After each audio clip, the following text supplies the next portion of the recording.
Okay.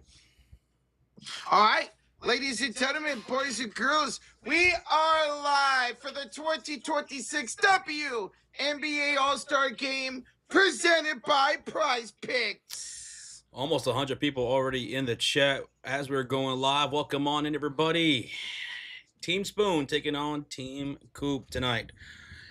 Game's going to be tipped off here in about 30 minutes or so on ABC. If you're looking for the game, that's where it's going to be. Hello, I Love Country. Father Time's already in the building. Sahan, Mark, Elbani, AJ. What's good? Hello. What's up, J Money? What's up, Steven E? Steven Yo? How is y'all's weekend going so far here, man? 42 minutes and 18 seconds away from tip-off. You want to do a sync? Yeah. 42, 14, 13, 12, 11, 10, Perfect. 9, 8, 7. Boom. Hello, Christopher. What's up, Joe Brown, Jamie, David, Neal? Welcome on in, folks. A lot has happened since we went live a couple of days ago. News around the basketball world. LeBron James finally signing with the team. And it's not going to be the Golden State Warriors. It's not going to be the Cleveland Cavaliers. It's going to be the Philadelphia 76ers. Yeah, woke up to see that notification yesterday and a couple people attacking us, and it sucks. As a Warrior fan, I really want him as a Warrior, but he's not going to be here. Out of all the teams that he was considering, this one makes the most sense as far as trying to contend. Because with the Philadelphia 76ers, you get VJ Edgecombe, Tyrese Maxey. They got Jaylen Brown, surprisingly. They have Joel Embiid for however long they're able to have him healthy. Dean Wade, they signed from Cleveland, which was a good signing. They got Philon Jr. for the draft, and now they add LeBron James on a cheap deal. He always said it during this offseason. There was a finding that difference between happiness and championship contention. I guess he found all that in Philadelphia. The East has gotten so much more interesting this offseason. It's crazy. Welcome back to the Cult of Fury, Mr. Glass Dragon 1585. What's up, Glass Dragon? Welcome back, bro. We appreciate you, man. Glass Dragon, give me a too sweet, man. Too sweet. Thank you, Glass Dragon, for the continued support, brother. Mike is in the building from Motown. What's up, Motown Mike? Welcome back, Glass Dragon. I see Augie, Bishop Ray. Shout out to our Cult of Fury members, Cult of Fury Elite members. Hello, good afternoon, B. Cross, Eli, Velasco. ¿Cómo estás? Good evening, everybody. We're excited here to see this WNBA All-Star Game. Let's hope it's a good one tonight and we get some entertainment out of it. J Money brings up, wow, Roach, another horrible offseason for the Golden State Warriors. Yes, it is. And did you see what Joe Lacob, your owner, had to say? I saw all of it, yes. Let them know, just in case they didn't hear what your owner for the Golden State Warriors had to say. So he is ready and preparing for this team after Steph Curry retires. I wonder if there was a guy on YouTube, I don't know, somewhere on YouTube that mentioned this years ago and then got completely ran out the building for mentioning that this was going to happen. Gee, I wonder. I can't for the life of me remember who that was that said that. I think it might be the person I'm sitting next to. I don't know. I guess no one will ever find out. Disappointing is the key word, J Money, but also not surprising how it's gone down at all. It's year after year since the championship run of terrible off seasons. The only thing that was of note for the Golden State Warriors this offseason was the draft pick of Yaxel Lendenberg, who did win the Summer League MVP.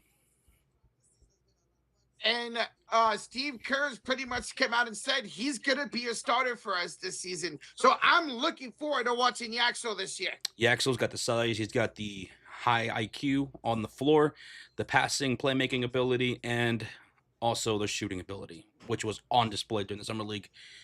So that's the only bright spot, but terrible offseason for the Golden State Warriors. They have no vision for this future.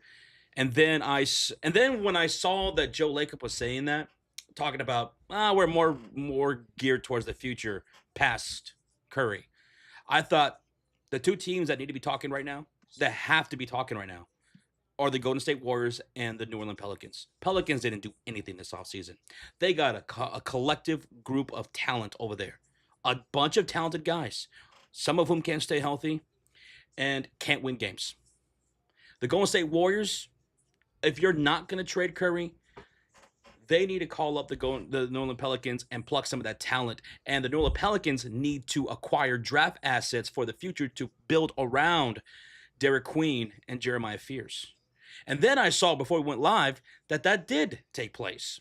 Yeah. You guys did talk to each other. Yeah. You called up the New Orleans Pelicans asking about Trey Murphy, and you offered 2 future first-round picks, right? And they said, no, we want 3 and a young player. Are you out of your mind, New Orleans? What leverage do you think you have? I think that was a fair offer by the Golden State Warriors. Mhm. If I'm any NBA team that's interested in acquiring future valuable first-round picks, I am knocking at the door in the middle of the night. I am calling the Golden State Warriors because I want their draft picks. This is a absolute clown show of a run organization in the ownership, in the front office. Once Curry's gone, this franchise is going to be in the dirt. And they have all their draft picks for the future. Why isn't a team knocking down the door and trying to acquire these draft picks for the Golden State Warriors? A terribly run franchise. I think New Orleans Pelicans probably should have looked at that deal a little bit closer. Yeah. Maybe as we get closer to tip-off in October, maybe New Orleans and Golden State can revise that. Maybe we send a contract of Moses Moody with the first-round picks, and we have a deal. So, yeah, seeing that from Joe Lacob, from the Golden State Warriors owner, what a clown. What a clown. It's crazy because I was just thinking, I'm like, man, we have the worst front office in the NBA. Then I was like, wait a minute, New Orleans exists. Yeah, New Orleans is the worst. Yeah. But you're right there. You're like Team A and Team B. Yep. Mm-hmm. We do have a $5 donation from Glass Dragon, who just became a member once again on the channel. He says, I'm happy for the 76ers. We just got KCP from the Grizzlies. Yeah, KCP reuniting with LeBron James. They continue to stack up that team and add to the depth, which they are going to need for the Philadelphia 76ers upcoming season. Glass Dragon, it's exciting, man. I'm excited for our guy, Philly, Arby, who streams Philadelphia 76ers games. I'm excited for him. He's going to have a blast this year covering this team in the Eastern Conference, which got so much more interesting. Glass Dragon, wish you the best, guys. Yeah, KCP was with LeBron back in 2020 when that title together. Just be mindful of the health. That's going to be the biggest thing. Trying to get through the season with Joel Embiid and LeBron James. LeBron, older. Joel Embiid, you know the situation with him. Glass Dragon, thank you so much for the 5. Ashley Atkinson with a $10 donation. What's up, Ashley? She says, hi, guys. I hope you're doing well. About 7 weeks until the NFL kickoff. Can't wait till then, but it's nice to watch some women's basketball. Ashley, thank you so much for the $10 donation. As always, we appreciate you. And, yeah, until the NFL season's here, 7 weeks away, that's less than 2 months, we will be wrapping up this WNBA season, which is about halfway through. And tonight we get to watch the best of the best play out of here in the All-Star game. And going into the second half of the WNBA season, one thing that is exciting about it is the standings. It's really close between the 1 seed and just outside of the playoff picture. Like, it could be very interchangeable going forward. I still think the Minnesota Lynx will stick at that 1 spot, especially now that they have Nafisa Collier back. But the rest of the spots are going to interchange quite a bit. And excited for me, Josh, as a Golden State Factory fan, we're the number 2 seed right now. The number 2 seed, the best defense. Yep. Man, if you guys could ever just get a legitimate offensive player to take you guys from an 80 points per game to like closer to like 87, that'd be great. I wonder if we're trying to make a move as the deadline approaches here in a couple of weeks. I'd love that. I'd go after I'd call up LA and ask for about Kelsey Plum or something. Dude, oh yeah, because Kelsey Plum says she should be back in a week or 2. I'd ask for Kelsey Plum. Oh, I would love that. Ashley, thank you so much for the $10 donation. David Neal is in the building. Says, thank God LeBron flops. Uh, did not go to Golden State Warriors. He is not going to be a Golden State Warrior. Apparently, they were really close in the running for LeBron James, but what really put Philadelphia over was them trading for Jaylen Brown. LeBron had no intentions of going to the Philadelphia 76ers until that crazy trade went down between Boston and Philly. And your Warriors try to get in on Jaylen Brown. Yeah. You even dangled Jimmy Butler, a guy who you said we're not trading. But for Jaylen Brown, okay, we can think about that. You guys were willing to offer Jimmy Butler and future draft picks, and Boston said no. And honestly, I would have probably taken that more serious because again, your franchise after Curry is going to be absolutely awful. Those future first round picks are going to be so valuable. And I saw some Boston fans saying we probably should have taken that deal. Oh man, like I saw that article this morning about us going out to Jaylen Brown, and I was just like, man, it would have been such a perfect opportunity for us because Jaylen Brown's still young and can lead our franchise into the second wave after Steph Curry. Hey, what's up? Rogier is in the building. Says I'm not. I think the Warriors could get three guys over 20 mil to replace Curry. I do think Warriors would be all right, but not a playoff team. You talk about post Curry, and then Rogier goes on to say, and y'all forget the Kings exist. Oh, they're one of the worst franchises for sure. Absolutely, Mhm. absolutely. Kings, Pelicans, Golden State Warriors. They're among some of the worst.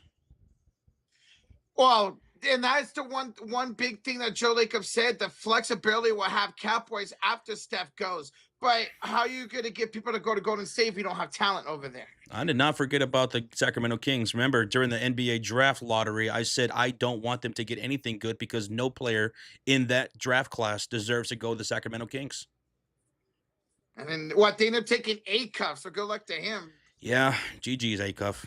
J Money with the $5 donation. Rocha, would you let the Warriors trade Steph Curry to another team since the Warriors didn't care about making a good team for him? And they absolutely had no vision of putting something around Curry. They never took that serious. They didn't.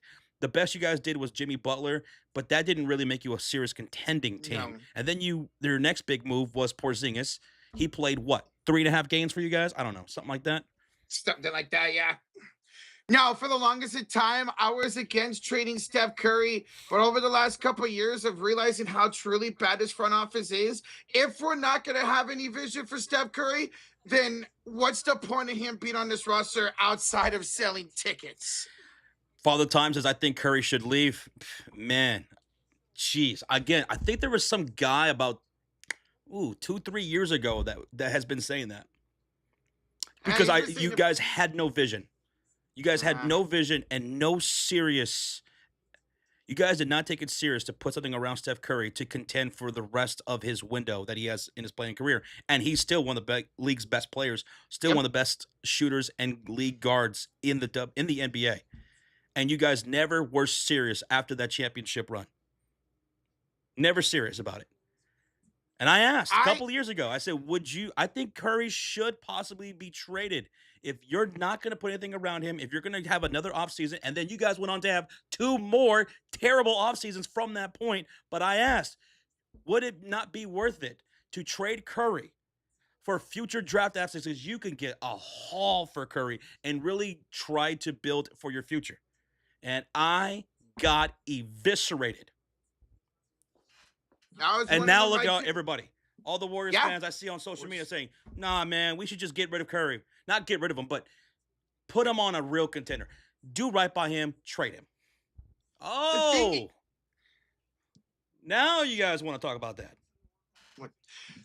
A couple of times throughout, I'm going to say a handful of times over the last couple of seasons, I've said, as much as I love that 2022 championship, it was awesome.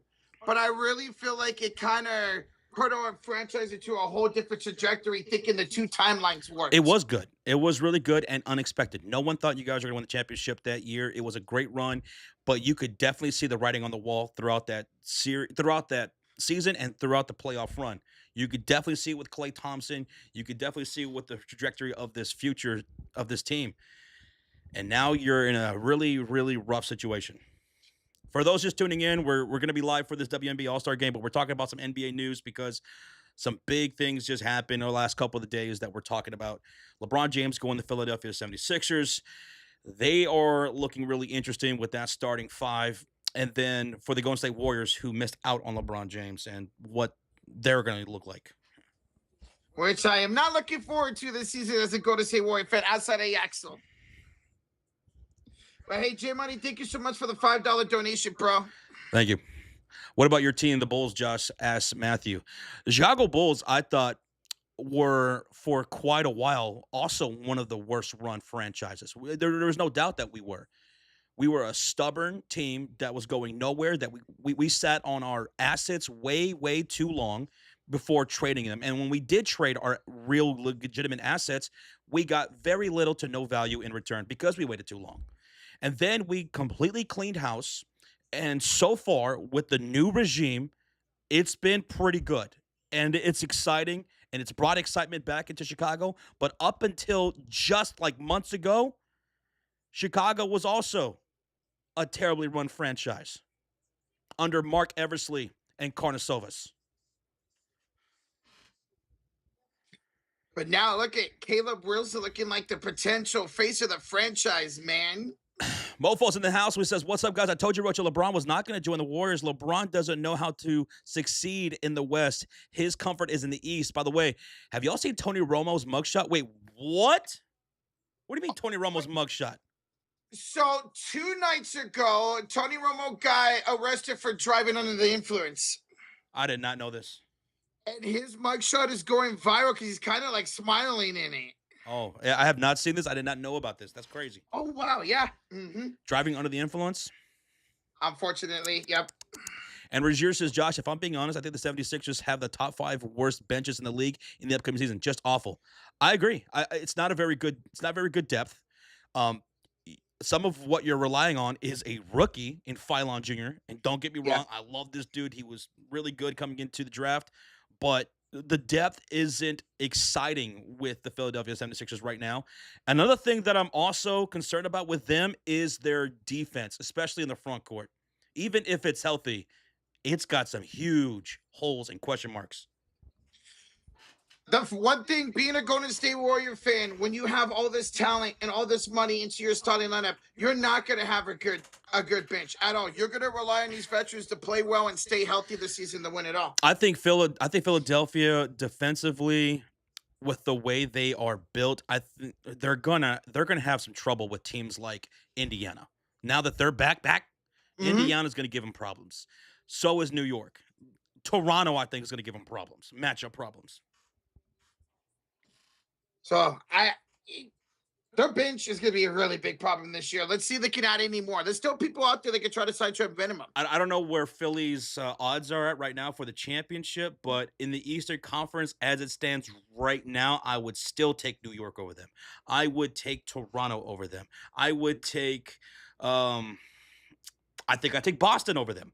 Ooh, okay. Especially if Paul George is healthy. I'd take Boston over them. And then Indiana, yeah. I think Indiana could, with the way they play. They're going to be a matchup problem for them. And you're right when it comes to health, Josh. It's one thing to have all this money tied into a really good, really strong starting lineup and not have anything off the bench. Okay, fine. But when you're a team like Philly that has Joel Embiid, LeBron missed the most games of his career in a season last year. That's going to really hurt them. They got to stay healthy going into the postseason. Welcome back to the Cote de Fury, Mr. Mish 9074. Welcome back, dude. Mitch, welcome, bro. We appreciate you. Let's go. Cheers to Mish. Thank you so much, dude, for the continued membership and support, bro. Steeler Chick is in the building. Corey Childs is here. Kimberly, Expert, Showtime, AD's in the house. We are on ABC. This is how we're watching the game tonight. It's on ABC if you're wanting to watch the game along with us. We have the WNBA All-Star Game, Team Spoon versus Team Coop, right? So Team Coop is Cynthia Cooper, and it will be coached by Becky Hammond. And let's take a look at Team Coop. This is the starting 5 for Team Coop. It's going to be Paige Bueckers, Breanna Stewart, Natasha Howard, Kelsey Mitchell, and Gabby Williams of the Valkyries. So Kelsey Mitchell is on this squad away from her other teammates. And then off the bench for Team Coop, you have Angel Reese, Marina Mabry. Kelsey Plum not playing. She's getting replaced by Kalia Copper. And then we have Dominique Malunga, Jackie Young, and Sonia Citron. This is Team Coop. It will be coached by Becky Hammond. So there you have it. There's your starting five and your reserves, minus Kelsey Plum. In her place will be Kalia Copper. So that's Team Coop. Now for Team Spoon. Team Spoon. This will be coached by Cheryl Reeve of the Minnesota Lynx. And Team Spoon consists of a starting five that includes Caitlin Clark, Olivia Miles, the rookie here as a starter. Love that for her. And then your front court and wing is Asia Wilson, Aliyah Boston, and Jessica Shepard, who's having a stellar season for the Dallas Wings. I mean, that is a stacked starting five. Aliyah Boston and Asia Wilson on the same team in the front court. Caitlin Clark, Olivia Miles in the backcourt, and then Jessica Shepard in the mix. That's a whole lot of defense. That's a lot of size, and that's a lot of rebounding. That's a lot of playmaking, a lot of IQ on the floor. And then off the bench, look at this, Roach. We have the teammates Alicia Gray and Ryan Howard from the Atlanta Dream. The fact that they are reserves is ridiculous. That's how stacked this team is. And then we have Courtney Williams, who Caitlin Clark is the most excited to play with out of this squad. Jonquil Jones coming off the bench. And Kiki Irfit and Nneka Ekwuemeke. This is definitely more stacked of a team than Team Coop. Team Coop, I'm sorry. I mean, the bigs are ridiculous on this team, There we go. I'm going to put them side by side. Which team do you think is built better? Team Spoon or Team Coop? I'm taking Team Spoon. I'm right there with Josh. I'm going Team Spoon all day. Yo, we got a 5-month highlighted comment from Aztec Warrior 1997. That was a good year, by the way. He says, "What's up, boys? What's up, Aztec Warrior? How you doing, man? How you doing on this Saturday evening, bro? It's good to see you. 5 months. That's cinco. Appreciate it so much, bro. We got Dara Morgan in the building. What's up, Redmonds? Suns Valley Podcast is in the house. What's up, dudes? How you guys doing? Good to see y'all. Team Spoon is just OP, says Bradley Reynolds. I mean, this is ridiculous. They did a live draft for this, right? Yeah, a live draft. Yep. Dude, Cynthia Coop just got out-drafted by Teresa Witherspoon. I mean, spoon. Everybody in our chat agree with us. Nobody is taking Team Coop. No one's taking Team Coop? None. I mean, they got some good talent over there. Don't get me wrong, but this team right here just has too much size, too much oomph. It's just ridiculous, and you got these guards who have great ability to pass the ball in Miles and Caitlin Clark. But I hope it's competitive, man. That's all we want in an all-star game, to be entertaining and competitive. Hey, we have a few Coops in the chat. We got Peter, There we go. Jalen, and Jamie going with Team Coop. David Neal says Team Coop by 15. Big Boy says Spoon by 10. Whoa, you both have double digits? Let's hope not. Let's hope this is a close game. Now, here's the thing. What Rocha just mentioned, right? Competition. Last year, we didn't get good competition. They didn't take it serious, and that was awful to watch. But 2 years ago, when it was the WNBA All-Stars versus Team USA, that was a competitive game. What are we going to get here today? If we get a competitive game, then it's on, baby. Yes. The only way Team Spoon doesn't win, I think, is if they don't take this as serious as Team Coop. And with a potential Team Cube feeling like an underdog, maybe they will take a little bit more serious than a Team Spoon. Yeah. We'll see, like, right out the gate. We'll see who's locked in and who's just all about, having fun. And the teams will be competing for a $100K prize that goes to Chicago-based organizations. We have a Bobby. Dude, yeah. So Kyle Shanahan on July 14th got in a really bad accident, suffered a severe concussion, broke his nose, broke his hand and broke 3 ribs. My God. He's doing okay. He's getting better and better each day, but they don't expect him to be around for the start of training camp because of that concussion. Ugh. I didn't hear about that either. Wow. It came out this morning. Bobby Cox, thank you so much for the $2 donation. The heads up. I did not know about that. Regier with the 2 says, Spoon looks like Mofo Josh at my fantasy team, and he's not joking. He's not joking. The 3 best teams in the league right there. Yep. We scooped up all the talent, didn't we? Trying to think. The only all-star I have on my team is Gabby. No, I don't have any all-stars on my team. Mofo's got 2 of the front court starters for Team Spoon. He's got Asia Wilson and Aliyah Boston on his team. And they give him like 70 points a game. Yes, they've literally killed me this week. I'm facing Mofo this week in WNBA Fantasy or the last 2 weeks, and they've already killed me. On my fantasy team, I have Caitlin Clark and Kiki from this Team Spoon. It's 2 all-stars for you. Yeah, I'm looking through the squads again. The only all-star I had was Kelsey Plumman, and I traded her. When is tip-off, Bird Dog? When is tip-off? It's going to be about, I think, less than about 10 minutes here on ABC. Less than 10 minutes on ABC. Oh, that's right. I do got Shepard. That's right. Thank you, Reggie. I got Shepard, Caitlin Clark, and Kiki. And I think Mofo's got Courtney Williams too, right? He does. He's got Courtney Williams on that. Yeah, that's right. That's right. So yep. Me and you got 3. That's right. There you go. Jesus, man. Give Cece the first 5 minutes to let her rest. We'll see what Cece looks like here in the All-Star game. See how many minutes she ends up playing. That's going to be, something to keep an eye on. Like, because sometimes these NBA All-Star games and WNBA All-Star games, like, who's going to take that lead role? Who's going to say, you know what? I want it. I want MVP. I'm going for MVP. And sometimes the other players will be like, all right, go ahead. Go for it. We'll feed you. And then also, sometimes coaches like, hey, I don't want this player playing 20 minutes, maybe 15 minutes. You get stuff like that too. Tonight's stream is presented by Prize Picks. You can download. And right now, they have a brand new promotion on Prize Picks. When you sign up, use that HMA promo code to play 5 and get $150 in lineups if you win playing your first 5. And for tonight's game, for the WNBA All-Star game, we have a 3-leg entry. What we got? Well, we got Asia Wilson for more than 9.5 points here tonight. Asia Wilson for more than 9.5 points. We're taking Caitlin Clark for more than 5.5 assists. And with all that talent around her, she could rack up 6 assists in a matter of minutes. We can talk about 2 minutes into this game, and she has 5 assists already.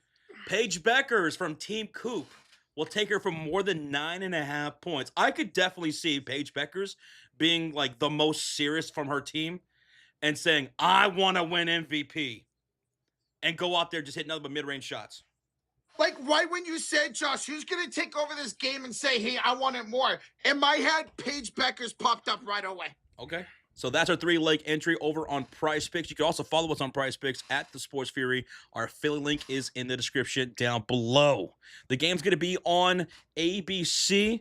We are just shortly away from tip-off. And once again, here are the teams' rosters for tonight's game.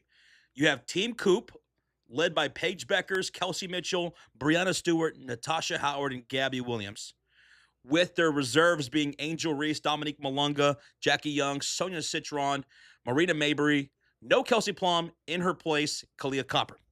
For Team Spoon, that's the blue team here on the screen.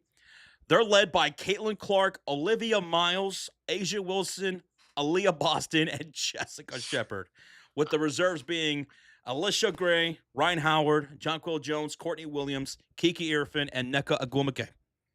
I mean, every time you're about to announce Team Spoon's roster, I just start laughing because of how ridiculous it is. Last night was the skills challenge, right? And it was also the 3-point contest. For the first time ever, a rookie has won a 3-point contest. Shout out to AZ Fudd. I was telling you guys with that last stream that AZ Fudd is built for something like this. Dude, she was the first rookie ever to have a 30-point round, too. That off-the-rack shooting is a little bit different, and she was killer. That was awesome. I got to catch some of the highlights of it, man. I was so happy for AZ Fudd. Spoon looked into our team, says Mofo. Pretty much, he just took the talent from all your guys' team and put it on Team Spoon, Mofo. For real. And you guys can't have them. Well, what if? Oh no, Rozier runs the league. Never mind, I'm not owner. Also, Fudd is on my fantasy team, says Rozier. Yeah, you have Olivia Miles and Easy Fudd. Oh, Olivia Miles, 18 points a game as a rookie, man. Ridiculous first half for her. Thank you all for over 200 likes here on the stream. For those subscribing, sharing the stream, thank you guys. We're going to be doing live play-by-play of the game with a live scoreboard and on-the-floor stats for Team Coop and Team Spoon. We'll leave the rosters up here on the screen until tip-off, so that way you guys can get familiar with who's playing tonight. Game time predictions. I'm taking Team Spoon. Give me Spoon. Caitlin Clark, Wilson, Olivia Miles, Boston, Shepard, Gray, Howard, Kiki, Igumike, Jonquil Jones, Courtney Williams. I'm taking Team Spoon to win. What about you guys? Team Spoon, I'm taking in the win as well, Josh. MVP of the All-Star game will be who? I'm going to go with Asia Wilson. Asia Wilson? Yeah. I'm going to go with... boring. I'll go with Caitlin Clark then. Okay, let's go. I'll go with Caitlin Clark, but if there's a dark horse here for MVP, I'm going to go Olivia Miles. You know what? I'll go Aliyah Boston as a dark horse for MVP. Who scores first? Ooh, you know what? Let me go to the other team, Josh. Paige Bueckers scores first. I'm going to say Wilson scores first. Asia Wilson scores the first bucket of the All-Star game. Okay. First three-pointer, who's got it? Caitlin Clark. I'm going with Caitlin Clark, first three over Kelsey Mitchell. Oh, the teammates. I'm thinking she's going to pull up for almost half court, 32, 33 feet and nail it. Now, what's the format rules for this All-Star game? Because it's not a traditional WNBA game with 4 quarters and stuff like that. How is it set up for tonight's? All right, so the first 3 quarters are normal. They're 10 minutes each quarter. So 3 10-minute quarters for the first 3 quarters. As we go to the fourth quarter, it's now going to be a targeted score. Targeted score. And the targeted score is the team that has the most points, and you add 8 points to that total. And that is the target score for either team they hit to win the game. I'm probably going to forget all about that by the time we get to the fourth quarter. Let's say, for example, Team Coop has 114 points and are leading after 3. You add 8, the target score would be 122 to win. So looking at you guys' predictions, Father Time says Kelsey Mitchell for the first bucket. Why not? Mobile says Dark Horse MVP candidate tonight, Alicia Gray from the Dream. Bradley Reynolds says MVP will be Olivia, with my Dark Horse candidate being Kiki Irfin of the Washington Mystics. Off the bench today for Kiki. Okay. Asia with an assist from CC for the first bucket. That's what I'm talking about. That's what I want to see too.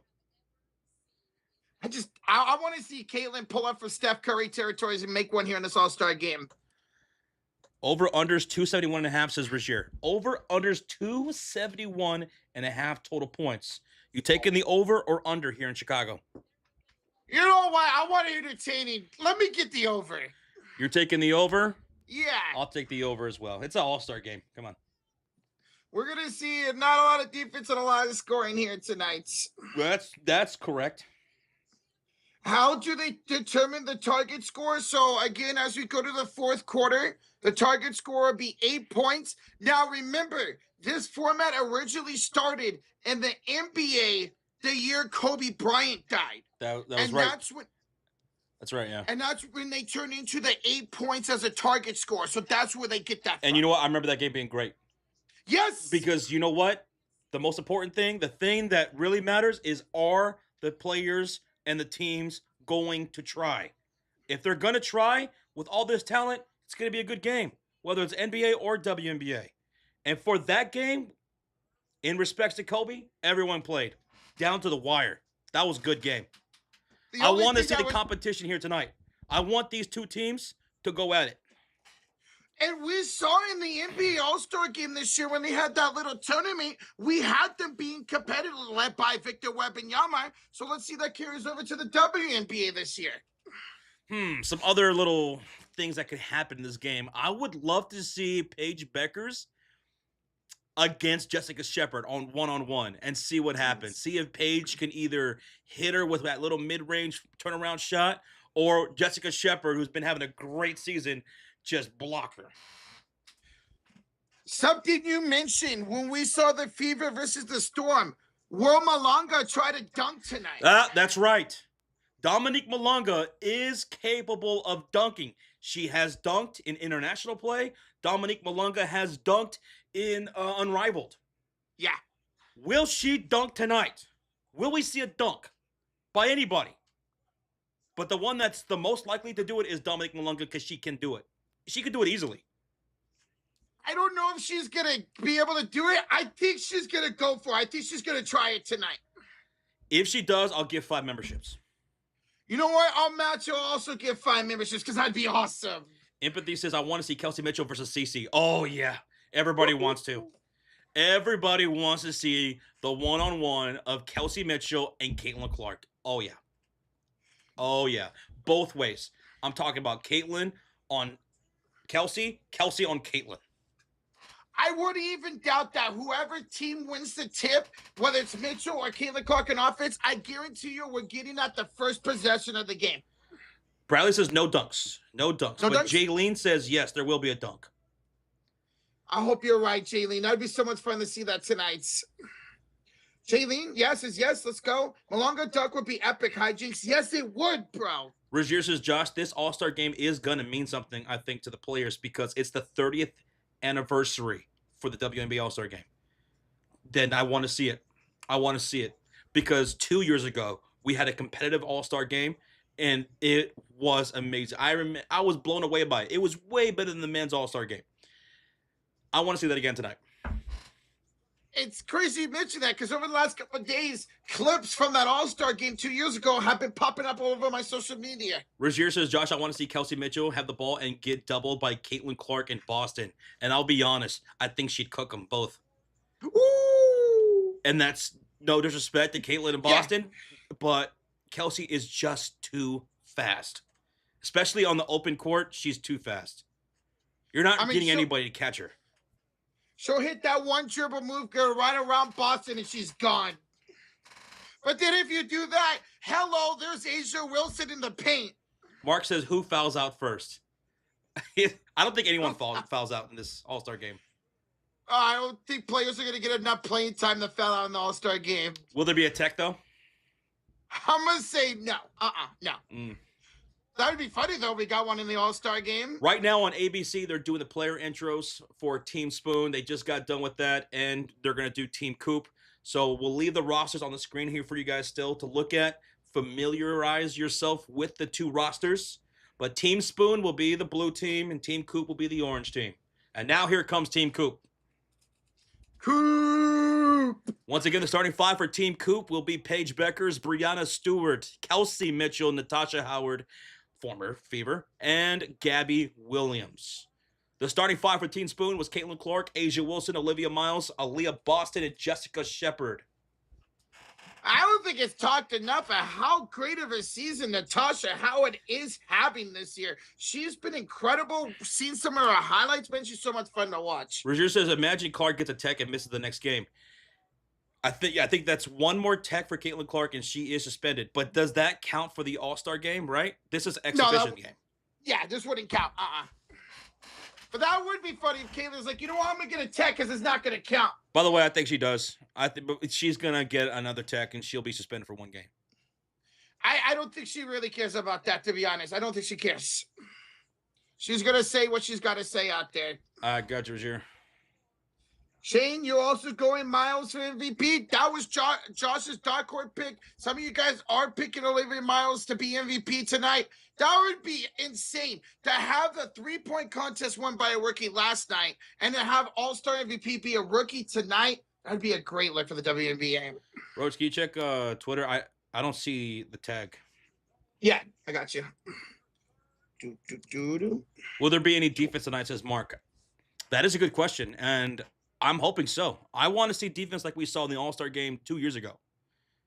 I want to see that kind of defense. There was full court press defense in that one when it was Team USA versus the WNBA All-Star. Now, I know there was some animosity between the two rosters, and they both wanted it. and that was the first loss that Team USA had in years. So that I want to see that level of competition. Just even a little bit of defense in an all-star game matters when it comes to entertainment and competition. Google wants to know, where can I watch this game? It's on ABC. ABC is broadcasting the game.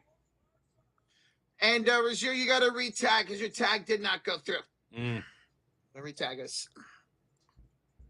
CC's gonna have a triple-double tonight, says Terry. Man, triple-double in the all-star game would be freaking wild. If Caitlin Clark plays enough minutes tonight with the talent that's on her team, Team Spoon, I could see her getting a double-double. There's a lot of size and a lot of rebounds going around on Team Spoon. But if she plays enough minutes, I could see a double-double tonight for Caitlin Clark, like an 11 point, 13 assist type game for both her and Olivia Miles. You DM'd us? Okay, Rozier, check that out. Miles for 5 blocks tonight? Jaylene, that's crazy.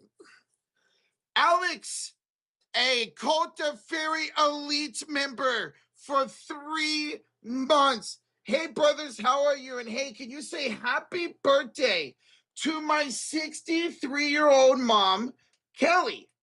Well, Alex, doing well, man. See how this all-star game goes tonight? And Alex, happy 63rd birthday to your mom, Kelly. That's crazy. I know like 3 people in my family that have birthdays today. Your mom has a birthday today. Happy birthday. And she's not 63 years old. She's 63 years young, Alex. Dude, appreciate the 3 months in that Cult of Fairy Elite, bro. Let's go, man. McBride not playing is an insult. She did not make the All-Star game this year. Mofo says, give me my X Factor Ogwumike today. Naka Ogwumike, who could have easily been a starter, she's been beasting it this year for the Sparks. She goes back to the Sparks where she spent a lot of her career and having a great season. All right, so there you go. And thank you again, Alex, for the 3 months, man, in the Elite, bro. And happy birthday. That was your grand? His mom. His mom. Yes, sir. 63 years old. Your mom's the same age as my dad. Yeah, 63. Yep. 63. Hey, when you're 64, you could play that song by the Beatles. Well, what song is that? When I'm 64. I didn't know that was a song. When I'm 64, I'm going to play that song as soon as I wake up. The second you wake up. I can't believe I've ever heard that song yet. And Alex, with the $1 super sticker, it's the 100 emotes. Hold up that one. Hold up their ones to the sky. Thank you, Alex. Oh, prediction. Who's going to have more splashes tonight from downtown? Remember, a splash represents a 3. A splash is a 3. As you see on the screen, we're going to keep track of all the made 3s for Team Spoon and Team Coop. Who's going to have more 3s tonight? I'm actually going to go Team Coop just because there's so much size on Team Spoon. Yeah, I'm going to go Team Coop. Screw it. Okay, so Team Coop, dangerous from beyond the arc. Marina Mabry. She could knock down some 3s. Kelsey Mitchell could knock down 3s. Kalia Copper could knock down 3s. Sonia Citron is capable.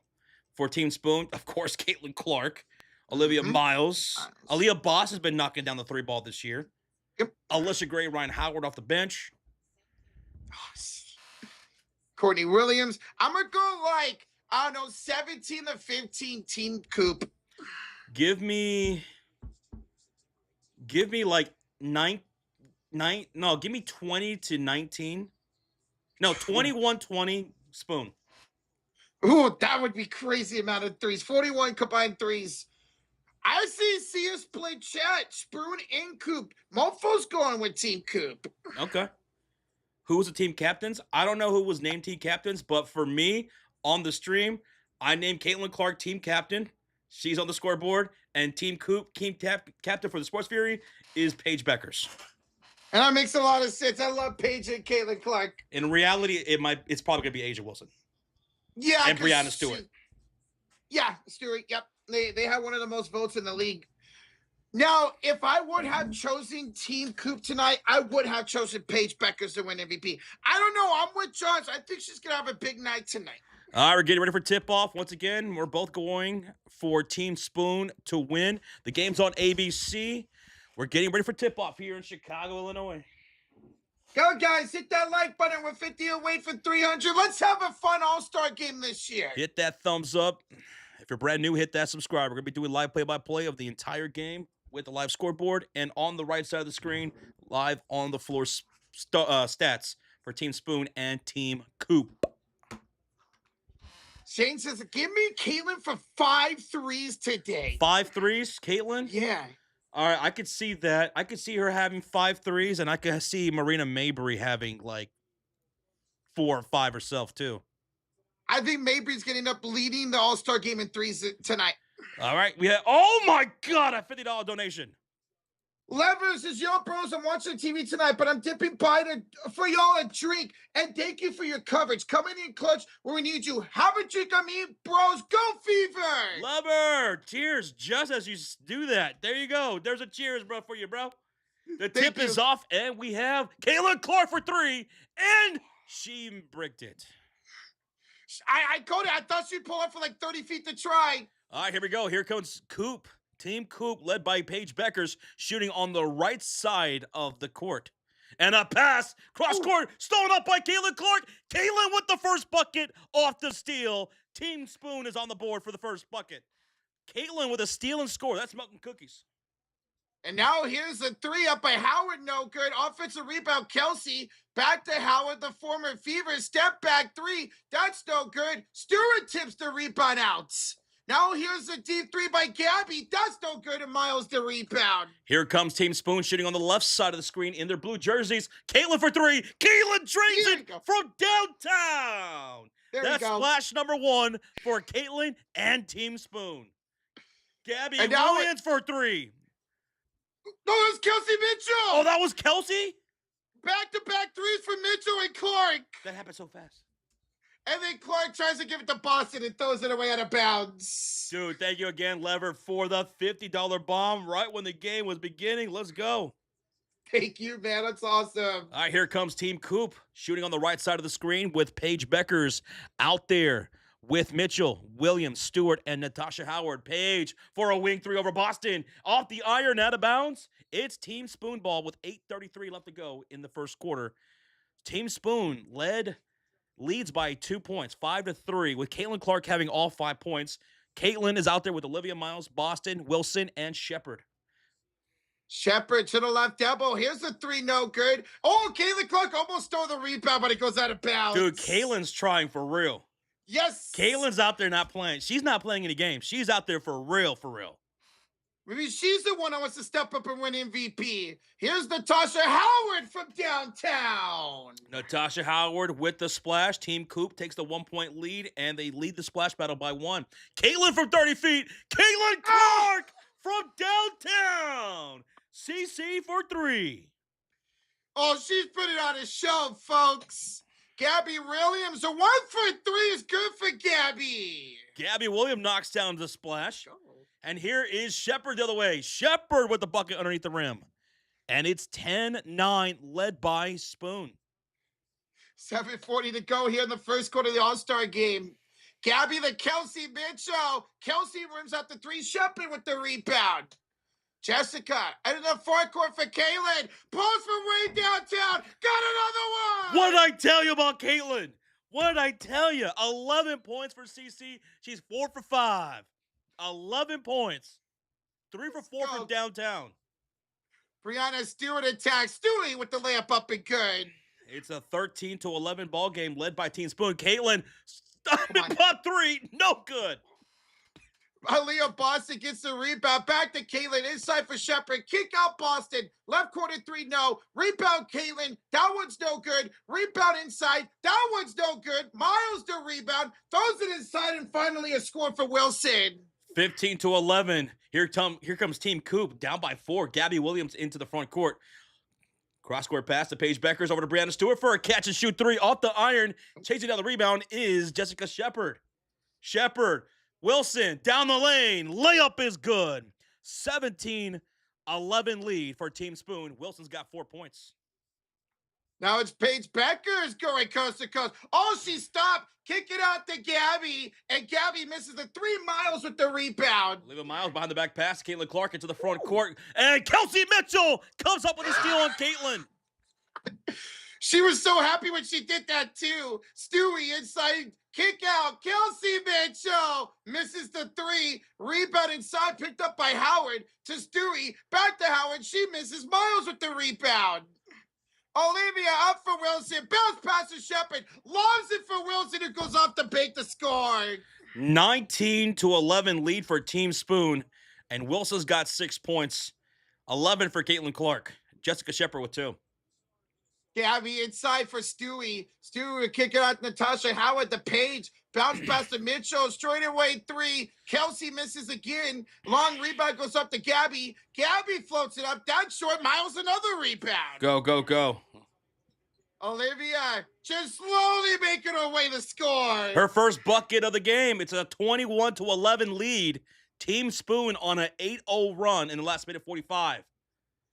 Paige to Howard. Howard misses the 3. Miles another rebound. She's got 4 rebounds now.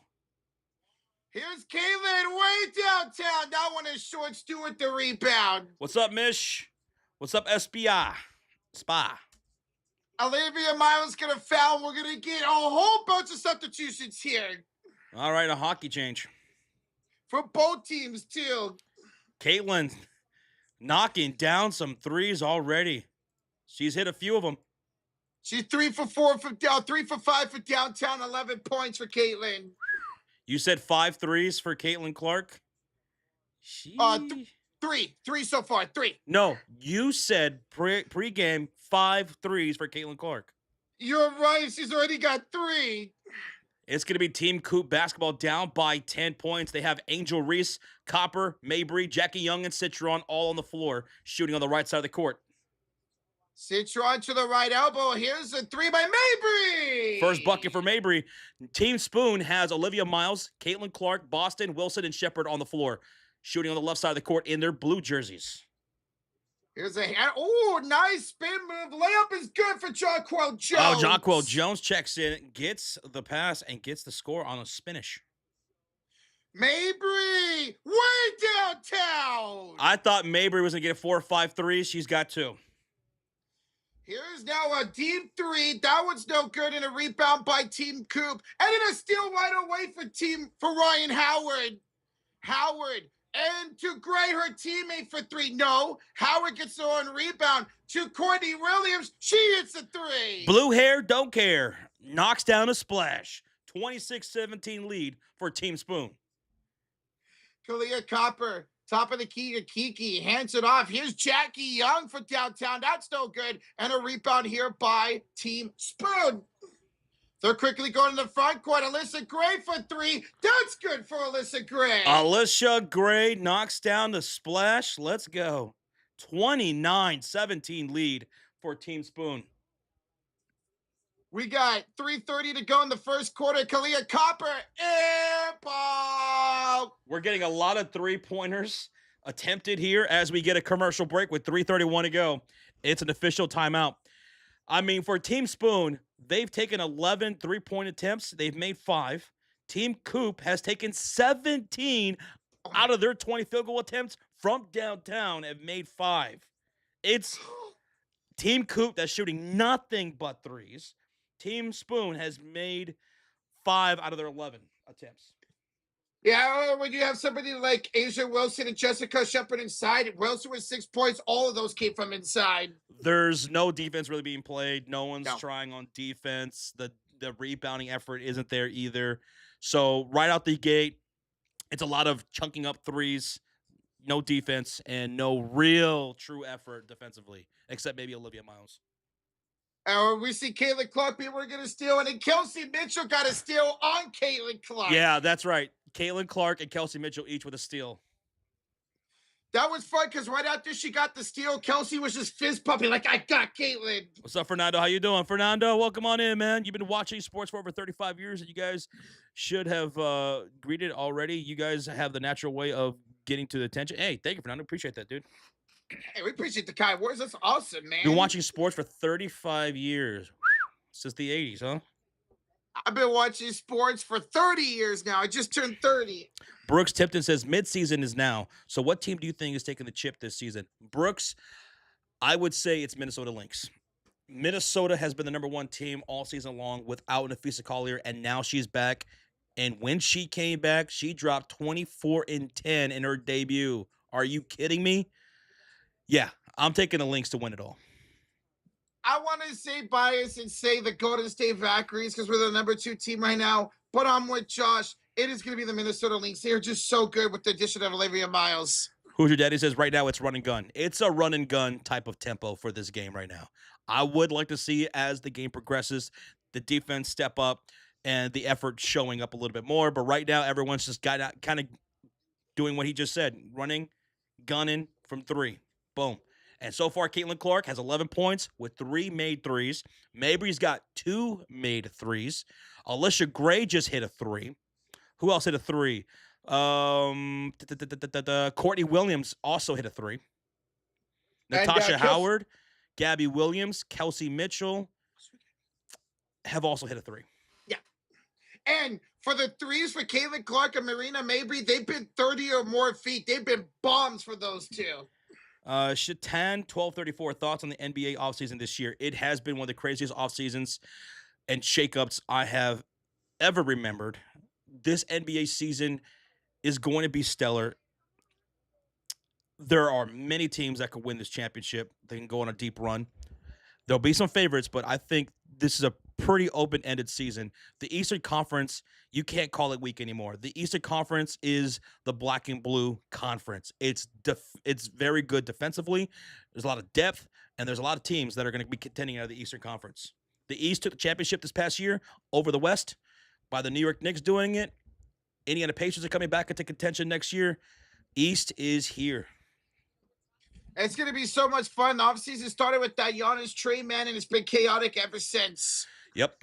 All right, we're coming back for the commercial break. It's going to be Team Spoon basketball with Ryan Howard, Alicia Gray, Courtney Williams, Jonquil Jones, and Nagumake on the floor. Here's a 3 up and no good. Rebounded here by Kalia Copper. Here comes Team Coop with Reese, Malunga, Copper, Mabry, and Jackie Young. Malunga for deep 2. That's no good. Rebounded by Natasha Howard. And quickly up to the stop by Courtney Williams. Oh, what a crazy pass. Jonquil Jones back out to Courtney for 3. Williams would miss, and Kiki flies in for the rebound. Oh, I like Kiki's strawberry hair. That is really nice. We got to stop it here? We get a personal foul on Ryan Howard. Oh, we got a foul. That's 2 fouls so far here in the first quarter. BWTS Calgary's. I've been watching sports for 40 years, and you guys are really the best. So much fun, and also you guys have good knowledge of the game. Lots of fun. Let's go, Calgary. We appreciate you, bro. Rozier, did I see your clips? I did not see anything tagged. I don't know if it's not going through or what. Yeah, it's weird. I don't see anything either. But I have seen the clips from the Stud Butt streams throughout the weekend. Like when they called Caitlin Clark? Yeah, I saw that. That was great. Jackie Young missed a 3. So did Jones, but Mabry's got a layup. Marina Mabry is 3 for 3 with 8 points so far. Mabry putting in some points. It's a 10-point lead for Team Spoon. On the floor for Team Spoon is Gumake, Jonquil Jones, Courtney Williams, Alicia Gray, and Ryan Howard. Gray just missed a 3, and Angel Reese with the rebound. Reese's Pieces. So that's Reese with the pink hair. That's Reese with the pink hair. Okay. Yeah. As she hands it off to Kalia Copper, who scores a layup. Now the lead's down to 8. And then a steal here by Marina Mabry. Uh-oh. Into the hands of Jackie Young. 3-on-2. Young with the floater. Airballed it. And we're right inside to score it. And now it's 29-23. That was Malunga who scored. And now a steal maybe for 3. That's no good. Jones the rebound. To Alyssa Gray. Alyssa will go up. She'll miss the layup. That was actually good defense by Reese, and Reese got the rebound. Angel Reese with her, third, fourth rebound already? My goodness. Mm-hmm. Reese over to Malunga on the near side wing, puts the ball on the floor, and cross-court pass over to Jackie Young. Thought about shooting the 3 on Courtney Williams. She'll dribble instead. Back to Malunga. Catch and shoot 3 over Jonquil Jones. It's going to fall short, and the rebound belongs to Ryan Howard. 1:16 to go in the first quarter. Howard from way downtown is missed, and a rebound by Malunga. Malonga into the front court. She's going to try to dunk. She's going to go inside. She'll pump fake it, go off the glass to score.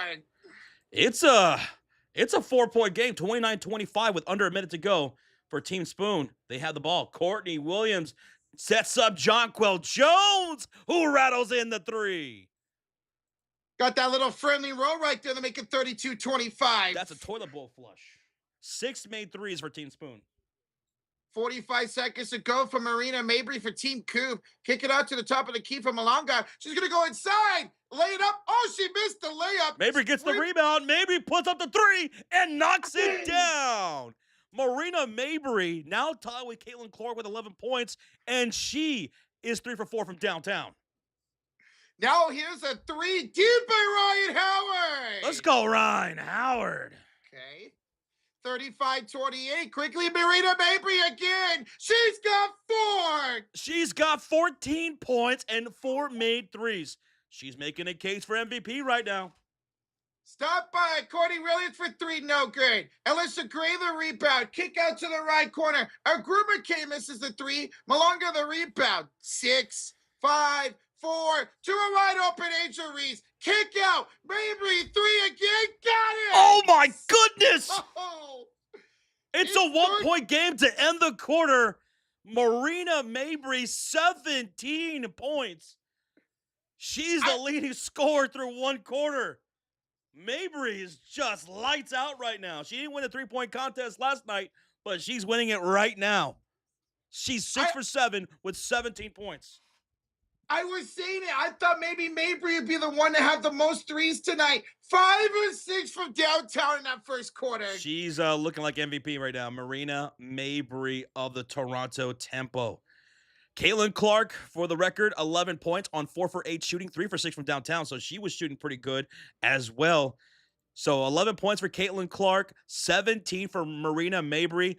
Those are your leading scores for this game. The MVP so far through 1 quarter is between Mabry and Caitlin.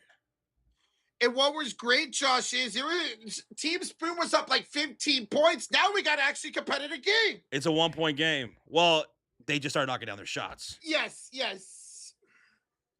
Dude, yeah, Raju says, hey, that's my fantasy player right there, Breanna Mabry. That was fun to watch right there. Yeah, the Team Coop were able to rack up the steals, 3 steals in that first quarter, and they scored off of some of those turnovers, knocking down those threes. Right now, the splash battle is 8-7 in favor of Team Coop. I'm thinking more so towards that 21-20 now that you said, Josh, one of my 17. I told y'all it's going to be a high-scoring splash counter. The splash counter is a 3-pointer made. And right now, 8 threes made for Team Coop and 7 for Team Spoon. Told you it's going to be high. It might surpass 20s.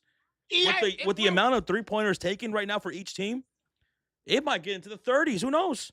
Because Team Spoon has taken 21 attempts from downtown. They made 7. And Team Coop has taken 23 attempts from downtown and made 8. Most of the shot selections are coming from downtown for both teams. 41 combined shots from downtown so far. Holy smokes. Will Reese get a triple-double? Well, right now, Angel Reese, 4 rebounds, 3 assists, 0 points for her. Olivia Miles, she's got 2 points, 5 rebounds, 3 assists. Caitlin Clark, 11 points. No assists yet for Caitlin Clark. She has 1 rebound and 1 steal. Asia Wilson's got 6 points right now with 1 rebound. Jessica Shepard with 2 points. And then, let's see, Breanna Stewart has 2 points. Gabby Williams has 3 points. Kelsey Mitchell had a 3. Dominique Malonga has 4 points off the bench. So, yeah. Wow. Man, twice Malonga has drived inside. I thought she was going to try to go for a dunk on one of those. Robin says, why is no one defending Mabry? We got to start putting some defense on her. Mm-hmm. I want to see the defense intensify. I want to see some defense as this game progresses, please. Especially when we get to that fourth quarter, Josh, with the target score, I do expect more defense, at least in the fourth quarter. Hey, what's up, Tristan Allen? Welcome on in, dude. Hit that thumbs up, folks. We have over 600 people in the chat, and we just had over 300 likes in the first quarter. Thank y'all for the support. It's 35-34, Team Spoon over Team Coop as we get ready for the second. Let's go. What's up, gang? What's up, FNG? How you doing today, bro? Hey, Fernando says you guys work the audience and keep their attention. I'm surprised that no sports outlet has hired you guys yet.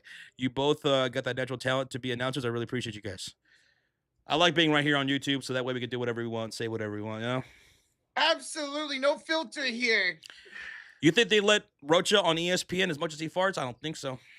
Oh, and you know that Mike's gonna pick it up too. Uh-huh. Imagine I'm on ESPN, all of a sudden I just do this.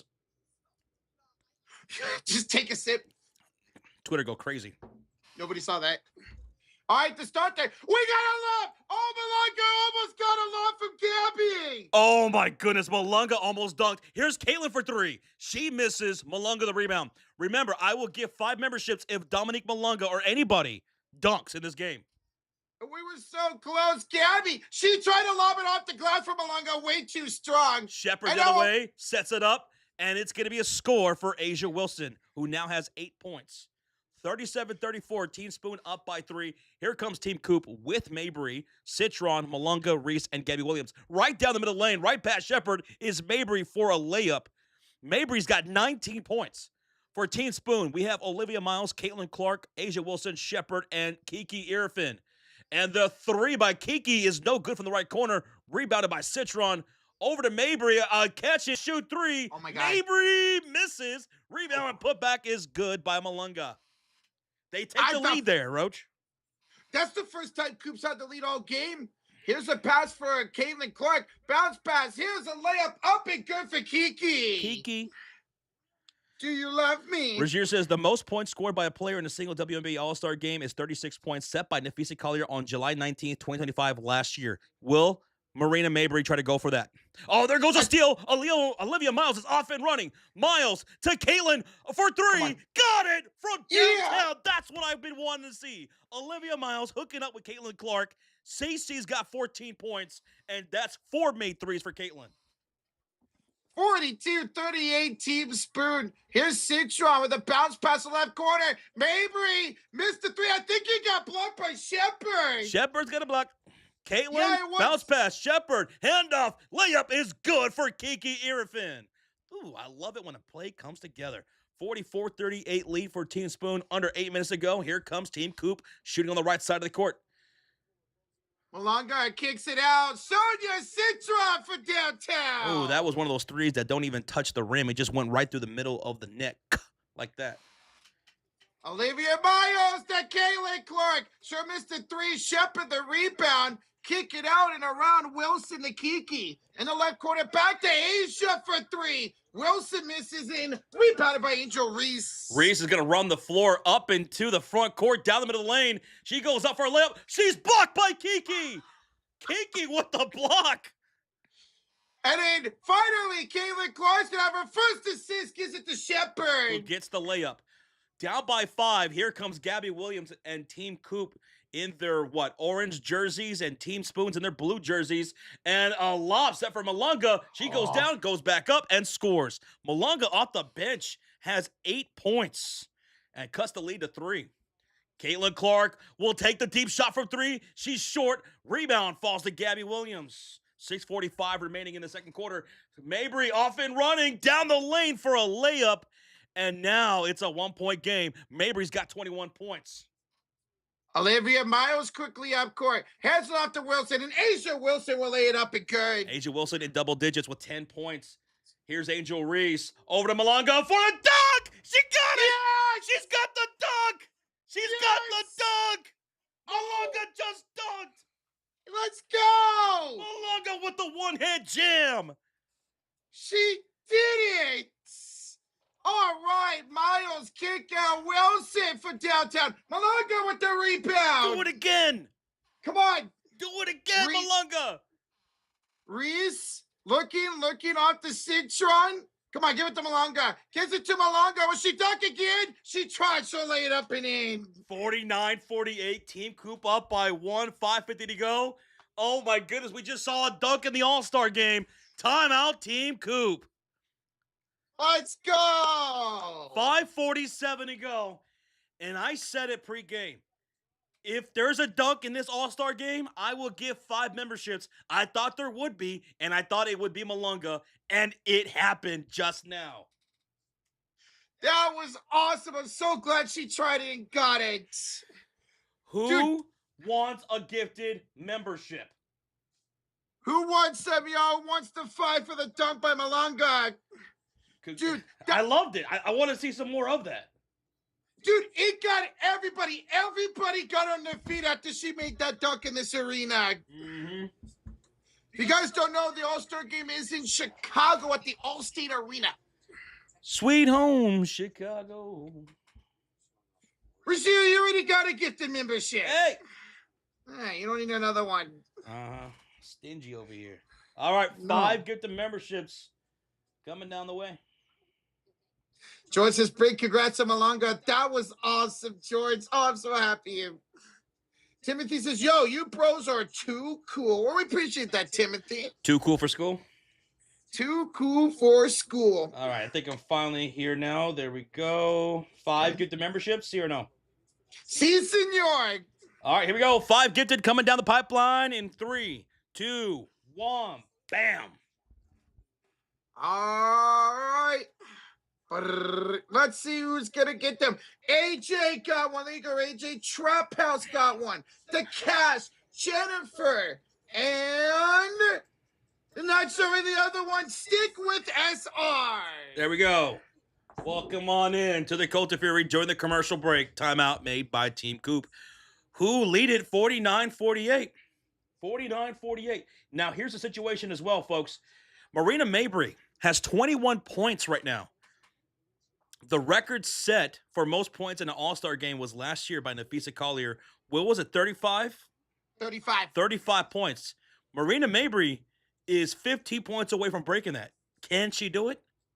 Caitlin Clark is behind her with 14 points. I think Mabry's going to absolutely do it, especially if she continues to hit for downtown. I'm going to say yes. 36. It was 36. So 36, she needs 17 more points to break that. She keeps shooting the way she does. If she stays in a lot, and she's been playing a whole lot of minutes, closing out the first quarter, in the second quarter, she's been getting a lot of opportunities. They're feeding her now. She has a good chance of doing it. She has a good chance. And I think if they want her to get it, she will get it. Don't play her as long as she's okay with playing that many minutes. Pickleball Pat, thank you for subscribing. Pickleball. Strap down, baby, says, I watch all the time. You guys rock. I would like a gift of membership on the next giveaway, please. All right. Next live stream will be on Tuesday. We'll do another 5 gifted that. Let's do it. We'll find a reason to do it. Mm-hmm. Now, gifted memberships are random. We can't choose somebody, but who knows? Maybe you get lucky. Uh-huh. All right, guys, coming out of this timeout, we got a 1-point lead for Team Coop. All right, coming back from the commercial break. Your leading scores are... Josh, your mic. It's all cutting out. Malanga should get some more dunks in the regular season. She has not gotten one yet in the regular season. I'm sure she will at some point. Gabby Williams, during that second quarter, has tried to lob it to her 3 times. Jaquil out of the timeout, finds Aliyah Boston. Aliyah Boston with the bucket here to take the lead for Team Spoon, 50-49, and give the lead right back to Team Coop with a layup back the other way from Nneka Ogwumike. Here's a kick out. Alyssa Gray for 3. That's good for Alyssa Gray. Alyssa Gray with her second made 3 of the game.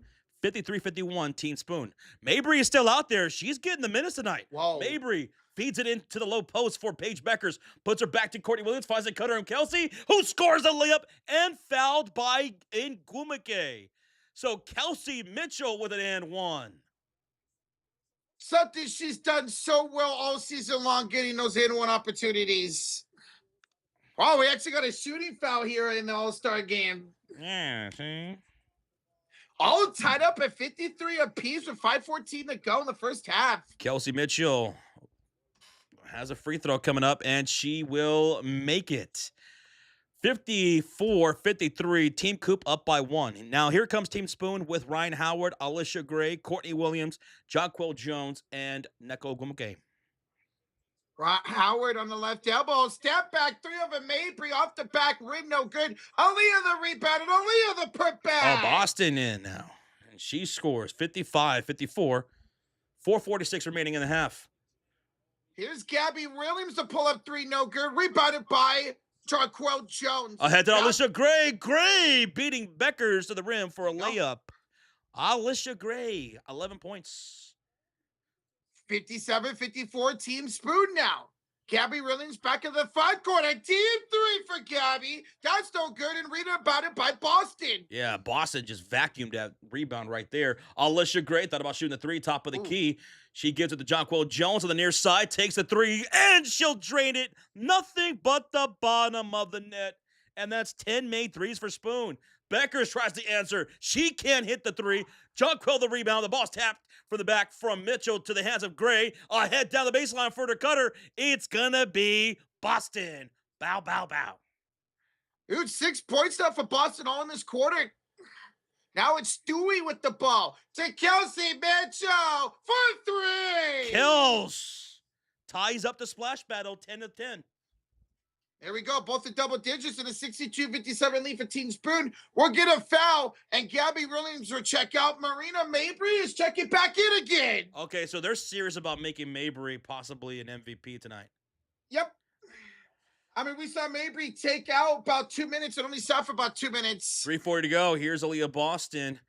Boston handoff to Ryan Howard. Catch and shoot three over Bueckers. Ooh. Between the eyes. 65-57. Team Spoon takes the lead. And now they have 11 made threes. Mabry's got it in her hands. She'll kick it out here. Left elbow three. No good. And a rebound here by Aliyah Boston again. Boston just vacuuming those threes. Jonquel Jones tries to give it downtown. No, Breanna Mabry with the rebound. Mabry, she thought about it, gives it off here to the right elbow. It's a kickoff. Howard to Mitchell. To Mabry, way downtown. That's no good. Offensive board. Rebound. Mitchell, three again. Oh, my goodness. Kelsey Mitchell's heating up in this second quarter. For those wondering about Boston's stats not showing up on ESPN's little gamecast here, yeah, they have her confused for Nneka Ogwumike. Yeah. As Jonquel Jones, a handoff for Courtney Williams. 60-67. Team Spoon with a 7-point lead with 2.5 remaining. Here comes Team Coop shooting on the right side of the court. And here, right down the lane, uncontested. Wow, that was a Mitch layup right there by Natasha Howard. She almost started going up for a dunk as Courtney Williams pulls up for two. Mitch with a $2 donation. Courtney Williams is wearing those CC shoes. Yes, she wanted those shoes from CC, and she gave it to her.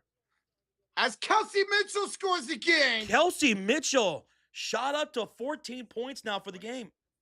Beautiful for Kelsey. 69-62, Team Spoon. Here's a three by Howard. That's no good, and a rebound by Natasha Howard. Hands it off to Paige Bueckers. Paige kicks it out, left elbow, Breanna Mabry to Breanna Stewart. Stewie with Mr. Three, and a rebound by Jonquel Jones. Thank you, Mitch, for the $2 donation. The CC shoes look awesome, too, by the way. Jason Hahn with a $5 donation says, love your guys' commentary. Go Team Spoon. Mabry's still trash. From last year, knocking down CC after the whole whistle thing. Understandable, but she's been great today here, Breanna Mabry. She is still leading the game with 21 points. Jason Hahn, thank you for the 5, dude. And thank you again, Mish. We appreciate you guys' support. Thank you. Everyone hitting that like button. We have a commercial break from Team Spoon. Their first timeout. It's a 7-point lead for Team Spoon. 69-62.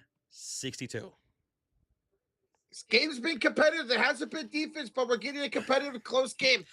Kelsey Mitchell, she's now starting to knock down some threes. She's starting to get to the rim. She even had an and one. She's got 14 points. 14 for her, 21 for Mabry, 12 for Malanga, including a dunk. So Mabry's at 21 points, and the second leading scorer for the entire game is a tie between two Fever players, Kelsey Mitchell and Caitlin Clark, each with 14 points. I love it. Then Asia Wilson's right behind them with 10. Jonquel Jones with 10 as well. This has turned into a Harlem Globetrotters tribute act. For those who are not familiar with the Harlem Globetrotters, they tour the country, and they haven't lost a game ever. Ever.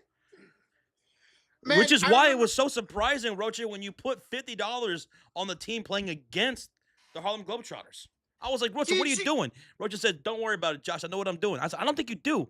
Harlem Globetrotters don't ever lose. Roche says, no, they're bound to lose. They're due. I said, all right.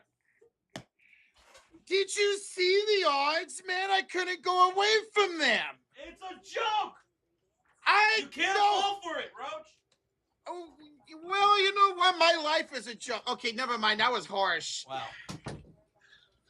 I'm sorry, man. I had to do it. I would never do it again. I did want to see them growing up. They toured a lot around the Bay Area, and I did want to see them growing up, and I never did. See, Buffalo, that's why I want to see. That's what I want to see in the three-point contest this year. I wanted Caitlin to go up against Mabry, to go up against Breanna Stewart, to go up against Kayla McBride. Yes. And I want to throw still throw in AZ Fudd in there because she's built for something like this. That's what I wanted to see. And I was so disappointed we didn't get that. I know when they announced it, it didn't have those big names in it, man. When I looked at it, I just kind of sighed. Did you see what Sabrina Nescu said? She said, you know what? I didn't even get an invite from the WNBA. You know what? Maybe the NBA might want to extend another invite towards me, a real invite, and I'll go do that. Ooh. That's a bad look for the WNBA.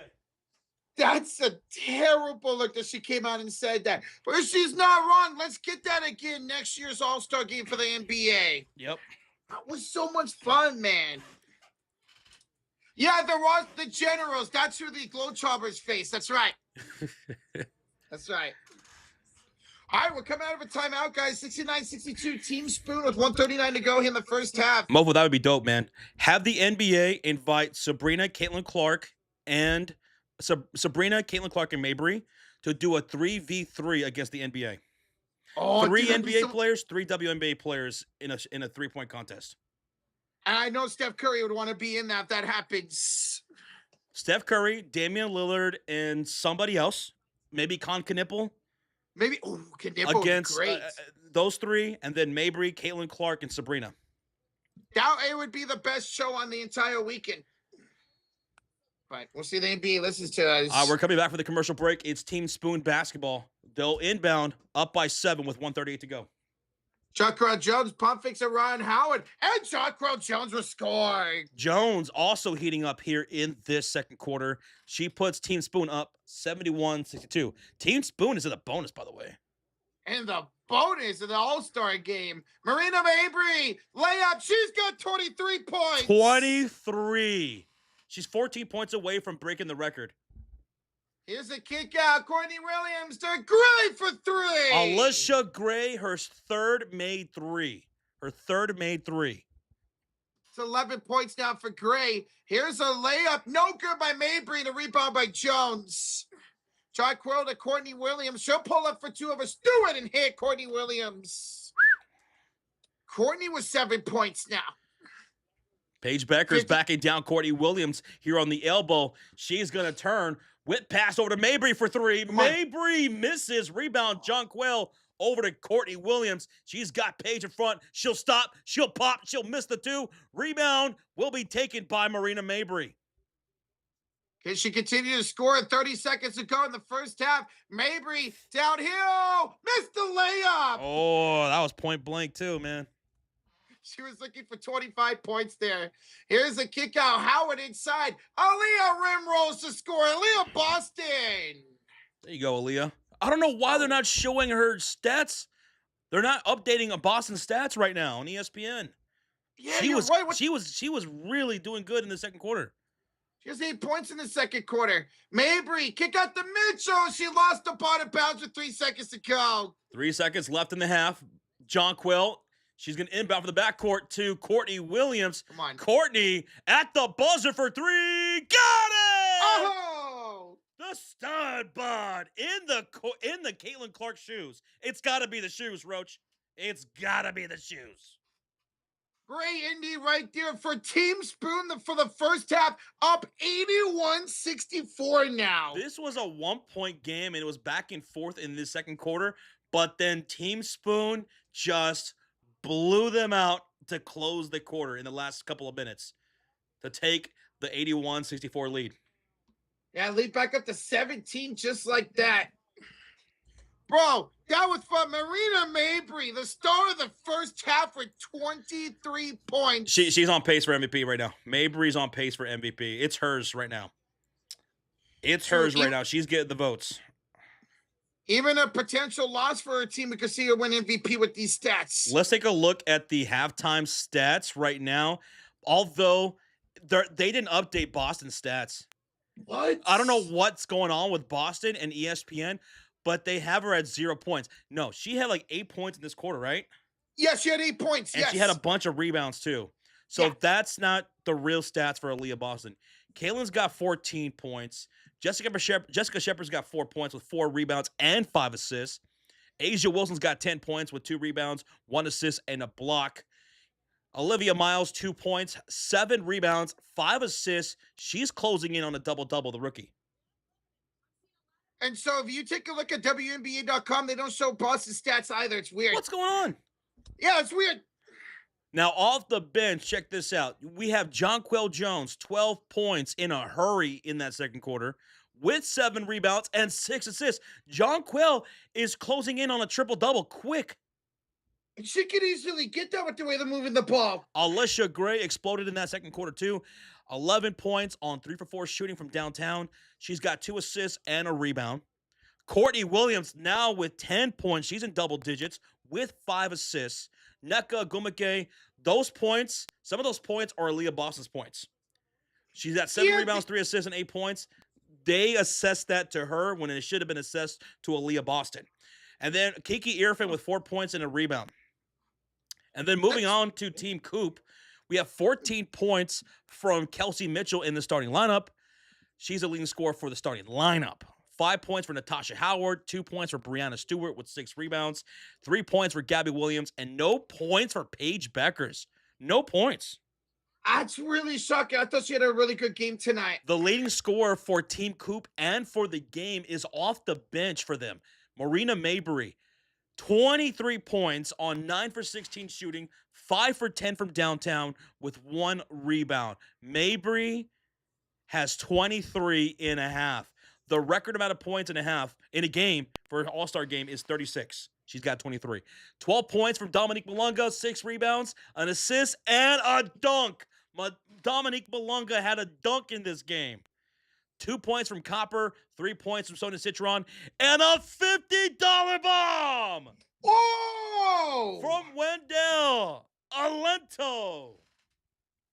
He says, go Josh, go Roger, we love you, CC, go girl, be the best, you are the true MVP. Wendell Alento, man, it's good seeing you. Caitlin Clark, she was tearing up the first quarter. She had a steal and score. She knocked down 4 threes. I want to see her get more looks the way Mayberry is getting looks for Team Coop because Clark is draining some shots too. Wendell, let's go, Caitlin. Let's go. Team Spoon, thank you so much for the $50 bomb. Wendell, aloha, bro. Thank you so much. That's awesome. That's the second $50 bomb tonight, man. Lever had one. Wendell's got one. Man, you guys are awesome. Thank you. Appreciate you. Dude, that was a really quick half of an all-star game. Rozier says Josh Tyler is going to perform at halftime of this game. Who? I have no clue who that is. See, I'm an old head, so I don't know who Tyler is. And I don't keep up like that with music in general to know somebody like that. For me, music stopped existing after 2010. After 2010? Oh, Dreamcatchers, I don't care about points. I would love to see a triple-double. And Jonquel Jones is closing in on triple-double. I think she's going to get it. Yeah, Jonquel's going to get a triple-double. I mean, she could get 3 rebounds within a minute, and then those assists are easy. Hey, yo, Jets is in the building. Says, hey, y'all, I'm at a birthday party for my cousin. And how's the game going? Is it competitive up from last year, or do I have to suit up and make it competitive, you guys? It's a bit more competitive than last year. Last year was a complete disaster with the effort. There's more effort here, but there's not a whole lot of defense to be had. There's some, more than last year for sure, but maybe in the third quarter, fourth quarter, we're going to get like some more competitive. That's what usually happens in these all-star games. But right now, Marina Mayberry, 23 points. Kelsey Mitchell, Caitlin Clark, each with 14 points. Jonquel Jones is close to a triple-double. And Dominique Malunga had a dunk, Jets. She had a dunk, and we get the 5 memberships for it. That was so awesome. Gabby Williams tried to lob her a few times, couldn't do it. So Malonga just said, "Here, let me take it and dunk it." Jacob B with the $2 donation. LeBron James signed with the Philadelphia 76ers. Yeah, for those who are NBA fans in the chat, we were talking about that when the stream first started. And, I'm not entirely surprised because out of all the teams that he was looking at and considering, that was probably the best for him to join and hope for a contention. I still worry about their depth. I still worry about their front court defense. I think they're going to struggle against teams that like to do a lot of transition play out and running and gunning like New York can do, like Indiana can do. And I think they could have trouble with some physicality-led teams like Toronto. But Philadelphia is going to be in the mix if they're healthy. I was not shocked that he signed with Philadelphia. I was thinking in my head, people were saying, "Oh, it's Cleveland, it's Miami." I thought maybe it'd be Golden State and Philly, and I mentioned that on stream last week too. And it looks like it was between Golden State and Philadelphia. But when Philadelphia traded for Jaylen Brown, that was a nail in the coffin for LeBron James and his decision. He knew right then he was going to join the Philadelphia 76ers. Dang you, Brad Stevens, for trading him to Philly. Overall, I love how the East got so much stronger. The East is going to be beast.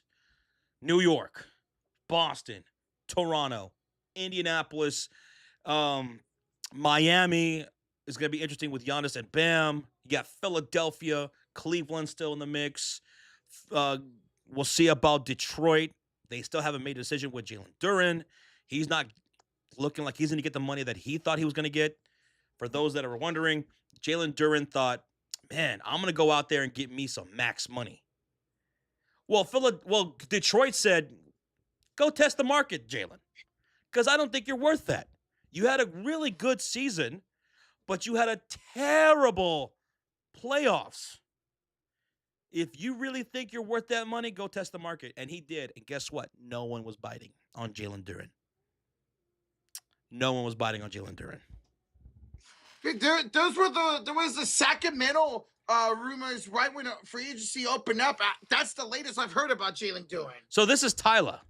Yeah, this is Tyler right now. I've never heard of her before. I've never heard her music before. Huh. Never, yeah. This is the first time this is my first time recognizing her. This is Chicago. They couldn't get the Blues Brothers?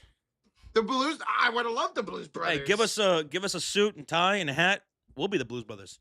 Shoot, we got the voices for it. Hey, what up, Jed Lockett? What's up, man? I'll be right back. All right. What's up, dude? What's up, Jed? How's your Saturday going, man? NE1877 says this might be the best NBA with talent spread all around the league. I agree. This is shaping up to be a very good NBA season in the West and in the Eastern Conference. It's going to be really good and a whole lot of fun. A whole lot of fun. I can't wait. Next year's playoffs in the East and West are going to be insane in the NBA. Probably the best I've ever lived through. My base is cringing says all the time. Warriors should trade Curry. If not, screw them for failing. Exactly. You got to do right by Curry. If you were not going to put enough around Steph Curry, if you could not do that, if you had no interest in doing that, and that's what it sounds like to me. With what Lakeup just said about the trajectory of the franchise, they have no interest in doing that. So trade him. Trade Curry. They did wrong by Curry. They really did. She is definitely not performing live. That is a lip sync. It does sound auto-tuned. God, I'm so old. I have no idea this even existed. The crowd is loving it. She's making her music. Yeah, I think that she's lip syncing. What do you think Russell Westbrook is going to end up? Russell Westbrook? I don't know. That's a good question, man. I don't know what Westbrook's going to end up. There's rumors he might possibly go back to Oklahoma City. Maybe go to Miami. Maybe go to Miami. I always thought he was built for that Miami Heat culture. Josh, hear me out. Draymond resigns for a 1-year deal. Curry has a 1-year deal already. LeBron has a 1+1 this year. So why not all three go to Cleveland next year? Curry and LeBron were born in Akron. That's right. That is true. Curry and LeBron are both from Akron. That's crazy. Two of the greatest players of all time from a small town in Akron. Who's lip singing? George, we're talking about the performer here at halftime. This singer named Tyla, who I just became aware of just now. What's up, Funk Pie? Jets, do you know who Tyla is? You know who this Tyla is? Guys, Blues Brothers were already booked. They were at the Savannah Banana game at Wrigley last night. No way. The Blues Brothers were at the Savannah Bananas game. Awesome. I was actually watching some of the Savannah Banana games on ESPN today at Wrigley. She's still going. Oh, she is still going. I'll tell you this, man. I've covered so many All-Star games here on YouTube between the NBA and now WNBA, and I don't think in all of my years and all the All-Star games that I've covered, I don't think I've seen one good halftime show. I don't think I've seen one good halftime show that I even care about. Same, dude. Like, I never watched them. Josh, where do you think DeMar DeRozan's going? Probably Golden State. Golden State or Miami. If I'm Miami, I am begging him to go. They need a scorer. Yeah. So bad. Mm-hmm. They need someone who can shoot the ball. They lack shooters. They need a veteran like DeMar who could shoot that mid-range shot like he can. That's and why you don't have to worry about his defense. You've Nope. got plenty of defense there between Giannis, between Bam, Wiggins, Davion Mitchell. You got plenty of defense there. I think, yeah, that would make a lot of sense. DeMar DeRozan in Miami. I saw them be linked to DeMar DeRozan and Klay Thompson. Huh? Yeah, Miami's been linked to Klay Thompson. Well, I mean, they are desperate for shooters, and even though he's a shell of himself, at least it's better than nothing. Yeah. Because there's rumors that Dallas might end up buying out Klay Thompson or look to trade him. Y'all never heard of Chanel by Tyla? It's all over TikTok. Yes. I'm going to go with no.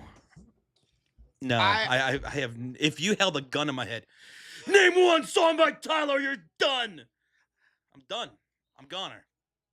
Rip. I'm gone. Now you say Chanel, I recognize that. Yes, I know that song. Chanel.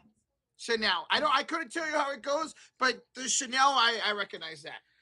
What about Jonathan Kuminga? Where do you think he's going to wind up? Because no one really cares about Jonathan Kuminga right now. And his freaking camp is asking like $25 million a year. Who do you think you are? Jonathan Kuminga and Jalen Duren. Come here. Come here. Closer. Who the hell do you both think you are? Jalen Duren, you think you're going to get the money you want? Get out of here. Jonathan Kuminga, do you want to end up like Dennis Schroeder? Do you remember when he passed up on all that money to bet on himself? Yeah. And he messed up his future contracts? Do you want to be just like Dennis Schroeder? Because you're going to go down that route, Joku. You have never been consistent. Ever. But you're still young. You're still young, and you're still full of potential. And that's why people are still intrigued by you, Jonathan Kuminga. So take a prove-it deal and get yourself a big contract. Work yourself into a big contract. If you are going to take this route, you're going to be like Dennis Schroeder. I'm thinking Cleveland for Kuminga. I know he's been linked to Cleveland, Los Angeles Lakers, although with them, I forgot who they signed the other day. They signed it. Oh, with them getting Thibault, I don't know now. And then Milwaukee's been linked to him. So we'll see. I'm thinking Cleveland. $2 donation from Rozier. We're still at halftime, folks. We're still at halftime. Rozier says, WNBA trade deadline is in 8 days. Who gets traded? For the Indiana Fever, if I'm going to see them make a trade, they got to go get some size and defense. They have to take some calls and think about getting some size and defense. That's their biggest hole. The points in the paint that they've given up all season long have been terrible, and their defense is one of the worst in the league. They're the number one scoring offense, but then they give up almost as many points. I mean, we see the drop off in talent when it goes from, which this sucks to say because I'm a big fan of her, but from the drop off from Aliyah Boston to Mo Billings, they signed Mo Billings to be that really solid big against with Aliyah Boston, and she's just so inconsistent, which sucks because there was a big reason why they went out and got her. She was great for the Golden State Valkyries last year. I wanted her back on the Valkyries. So yes, the drop-off in talent after Leah Boston when it comes to bigs must be addressed with that deadline coming up. What'd you say it was here in 8 days? So I'm right there with Josh. A Jet says, I think Skylar Diggins is gonna get traded. I saw a video of her like last week, like being upset about something. I think. Oh, Skylar dude, Diggins. no, it's the same old Chicago stuff. The same old Chicago Sky organization stuff. The worst ran franchise in all of sports. Skylar Diggins should absolutely be traded. Okay. She should absolutely be traded. Then for her sake, I hope she gets out of Chicago then. And you know what? Go ahead and just trade away Azurá Stevens. She's too good to be there either. Send her to Indiana. Oh, Stevens at Indiana would be perfect. Send Azurá to Indiana. Man. We'll give you Dantas. We'll give you Dantas in the 3rd round pick. I think that could do. Yeah.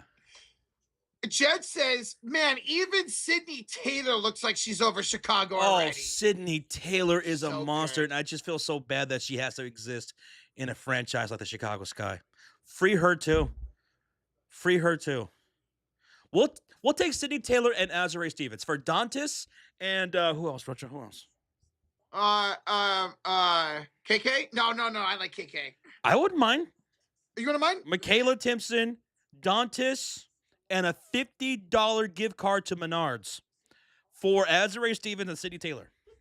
What is Menards? Menards. Save big money at Menards or something like that. It's like a Lowe's or Home Depot.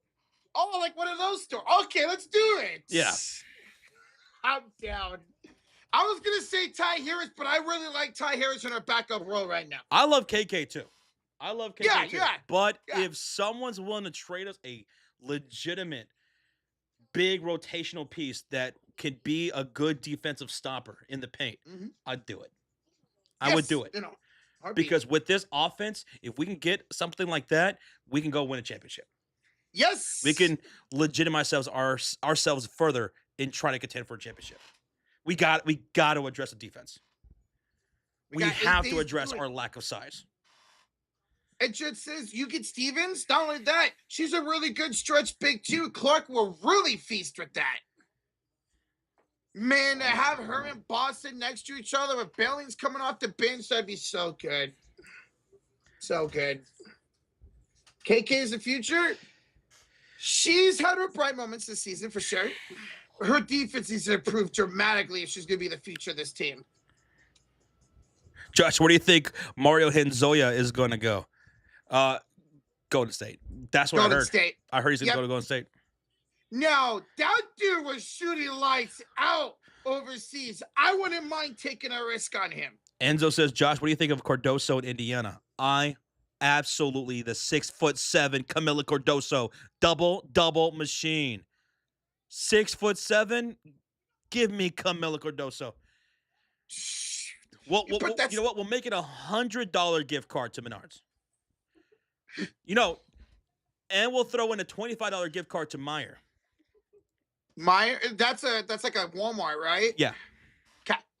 I knew that one. I was thinking, what else is over there in Indiana? Is there a Wawa over there in Indiana? No, that's East Coast. Ah, okay. That's East Coast. That's like Philadelphia, so on. Because I want to visit a Wawa. It looks dope. A Starbucks card too, says Alex. I mean, ooh, that's really pricey. That's really pricey. Okay, maybe we're pushing it a little bit there. We'll see. We'll dig deep. If we have to dig deep, we might. Okay. All right. Are we ready for the second half of the All-Star game? All right, let's do it. That was a long halftime. Tyler took up a lot of the halftime. So let's do it. Third quarter. This is the last quarter with a traditional 10 minutes, right? After this quarter, whatever the bigger score is, we'll add 8+ points to that, and that'll be the target score for the fourth quarter. Now, for scientific purposes, would bigger mean more? Yes. Okay. Yes. We'll look into that. Okay. All right. Hey, is Mabry? It looks like Mabry's starting the second half, I think. Hello, Josh. We have a Wawa in our own town, just west of Speedway. What? There's a Wawa in Indianapolis? I don't remember a Wawa being there. Must be expanding. Down the street, west of the Speedway. That's where my brother lived. I don't remember a Wawa being there. Must be new. I must have missed that completely. So we'll start the second half with a missed shot here by Paige Bueckers, and here comes Olivia Miles to the front court. Paige has not scored. She's 0 for 3. I thought she would have at least 10 points by now. Wilson hands it off to Cece. Caitlin hands it back to Olivia Miles, picked up by Kelsey Mitchell to the right corner. It's a drive. It's a step back jump shot. It's a miss. And a foul, a shooting foul on Team Coop. Yeah, Natasha Howard called for the shooting foul. So free throws coming up. On the floor for Team Coop, it's Natasha Howard, Breanna Stewart, Gabby Williams, Kelsey Mitchell, Paige Bueckers. For Team Spoon, it's Olivia Miles, Caitlin Clark, Neko Gumake, Wilson, and Shepard. I'm sorry, not Gumake. Boston. They have mixed up Boston and Gumake all game. So if you see a Gumake on the screen, that's not really a Gumake. That is Aliyah Boston. Aliyah Boston will make 1 out of 2 free throws. 82-64. Here's Team Coop with Mitchell. A little finger roll layup down the baseline. Kelsey Mitchell with 16 points. Caitlin Clark and Team Spoon shooting on the right side of the court. Over Paige Bueckers. Caitlin fires away a 3 and misses. Rebounded by Gabby Williams in the front court. Oh, between the late pass, Paige to Stewie, but Stewie missed the 3. That would have been nice. Asia Wilson got the rebound. Off to Caitlin Clark. Hands it back to Asia. She'll pull up with the long hair, and she'll miss it with Stewie with the rebound. 82-66 lead for Team Spoon. Here's a 3 by Gabby Williams. Gabby Williams knocks down her second made field goal of the night. Gabby. Ooh, bad pass by Team Spoon. That's a turnover. Caitlin Clark went cold since the first quarter. Yeah, she has not made a 3 since that first quarter. She hasn't made a field goal since the first quarter. 8:36 to go in the third quarter. Gabby Williams picked up by Caitlin Clark. Trying to win for the steal. Gabby gets around her and Boston. Gabby Williams another field goal. 82-71 Team Spoon. Caitlin Clark dribbles off her own foot. Kelsey Mitchell gets a steal and then threw it away. Stolen back by Aliyah Boston. Up court for Shepard. Hand off Wilson. She missed. Caitlin Clark got the rebound to Shepard to Wilson, and Wilson lost it out of bounds. Dang. I was sloppy right there by Team Spoon. Look at the first ever WNBA All-Star lineup. How many players can you name from that?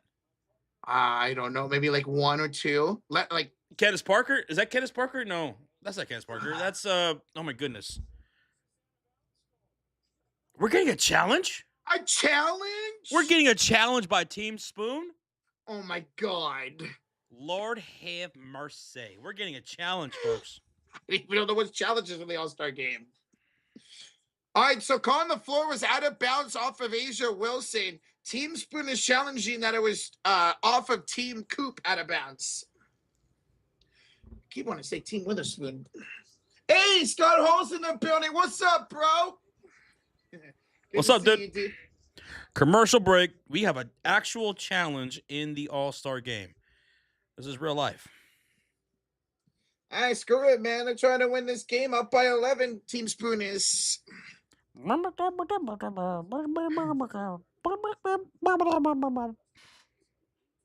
of sound like Mickey Mouse a little bit. Or Donald Duck. Hold on. Wait.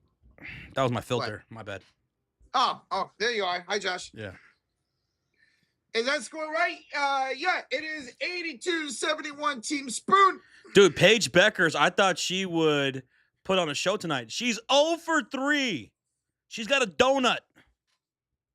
Oh, donut. Dude, I know I was really banking on a big game for her too tonight.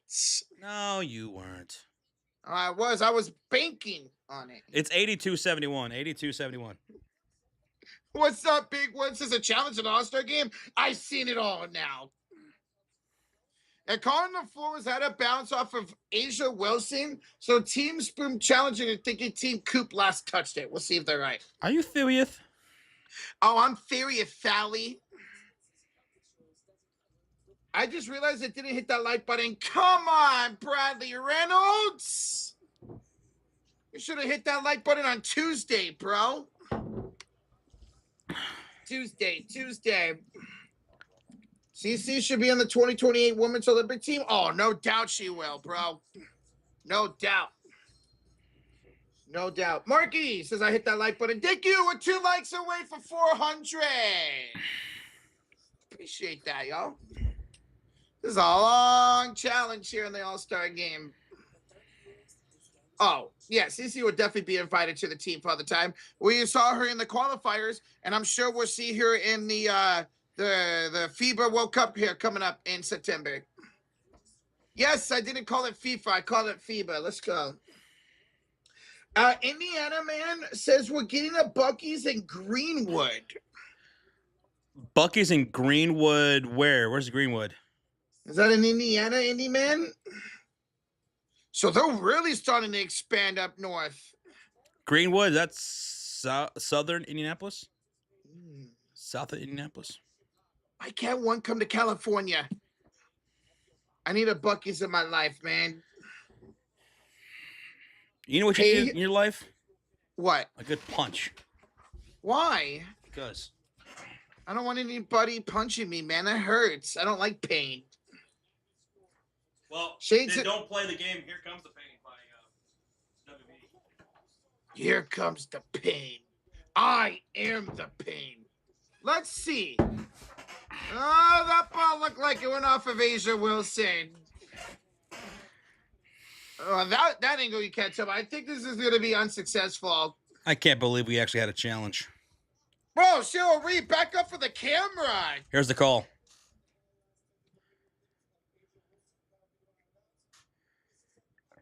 Unsuccessful challenge.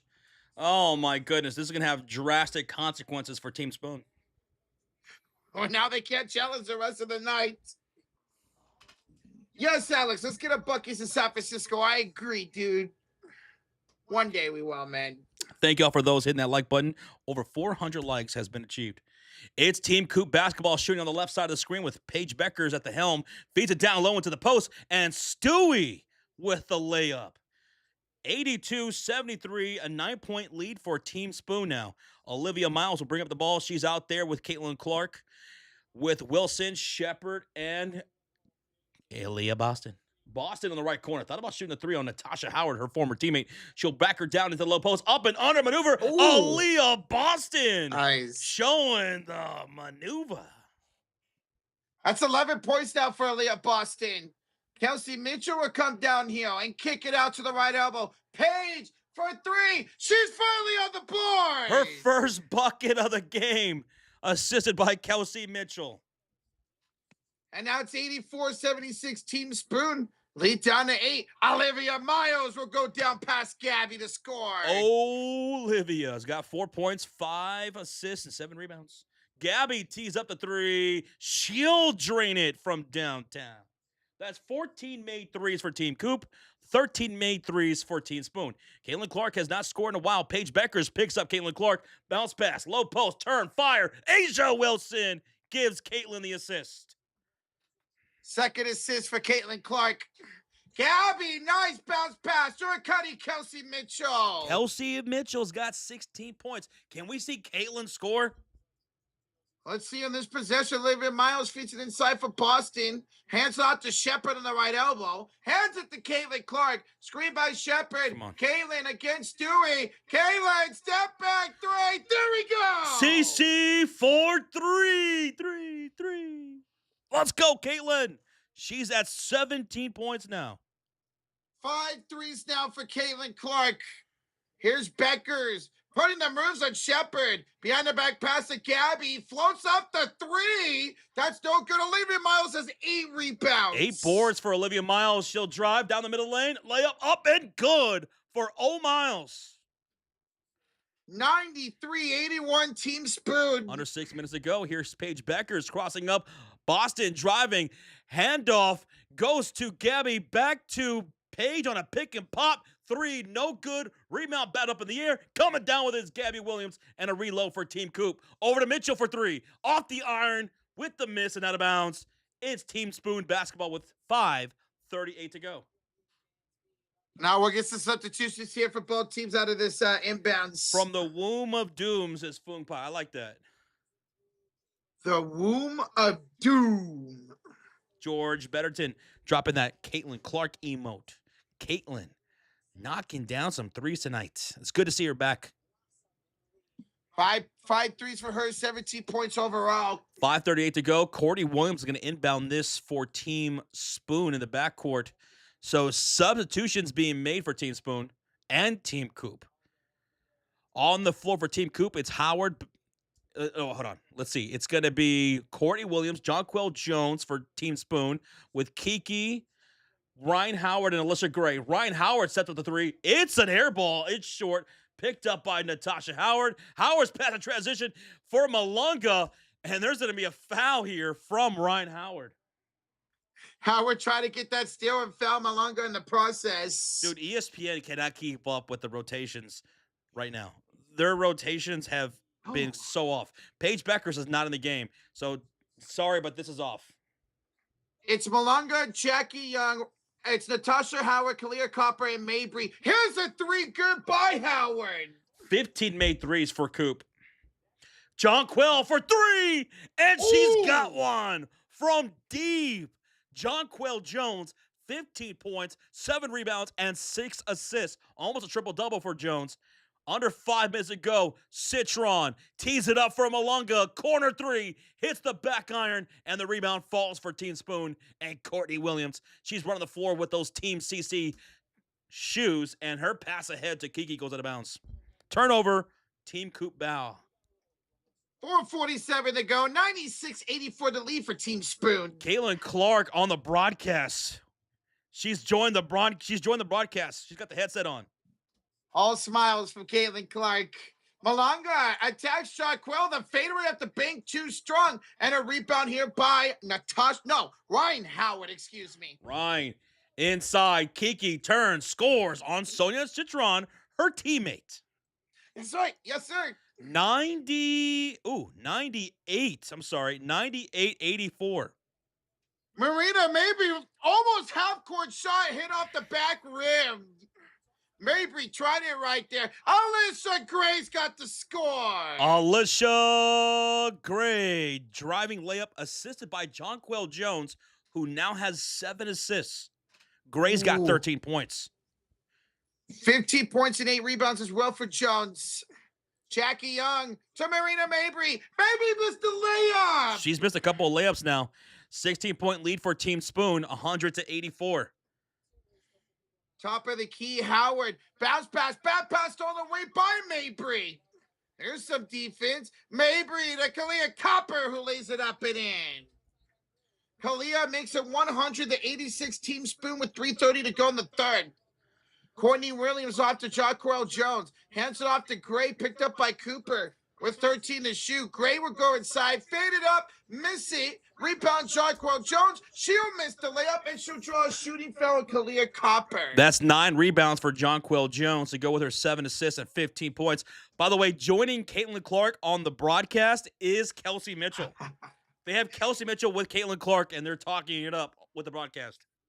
I love that. Both on different teams here tonight. With 3:18 to go, Jonquel Jones shooting 2 free throws. First one's up and good. 101-86. 101-86.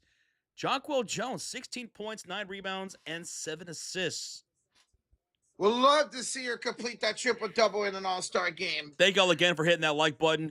We are 75 likes away from 500. Second free throw was up, and was it good? It was. Yes. 102-86. It is Team Spoon with the lead. Mabry the copper. Kalia straight away. That's off the back rim. And Jonquel Jones couldn't handle the rebound out of bounds.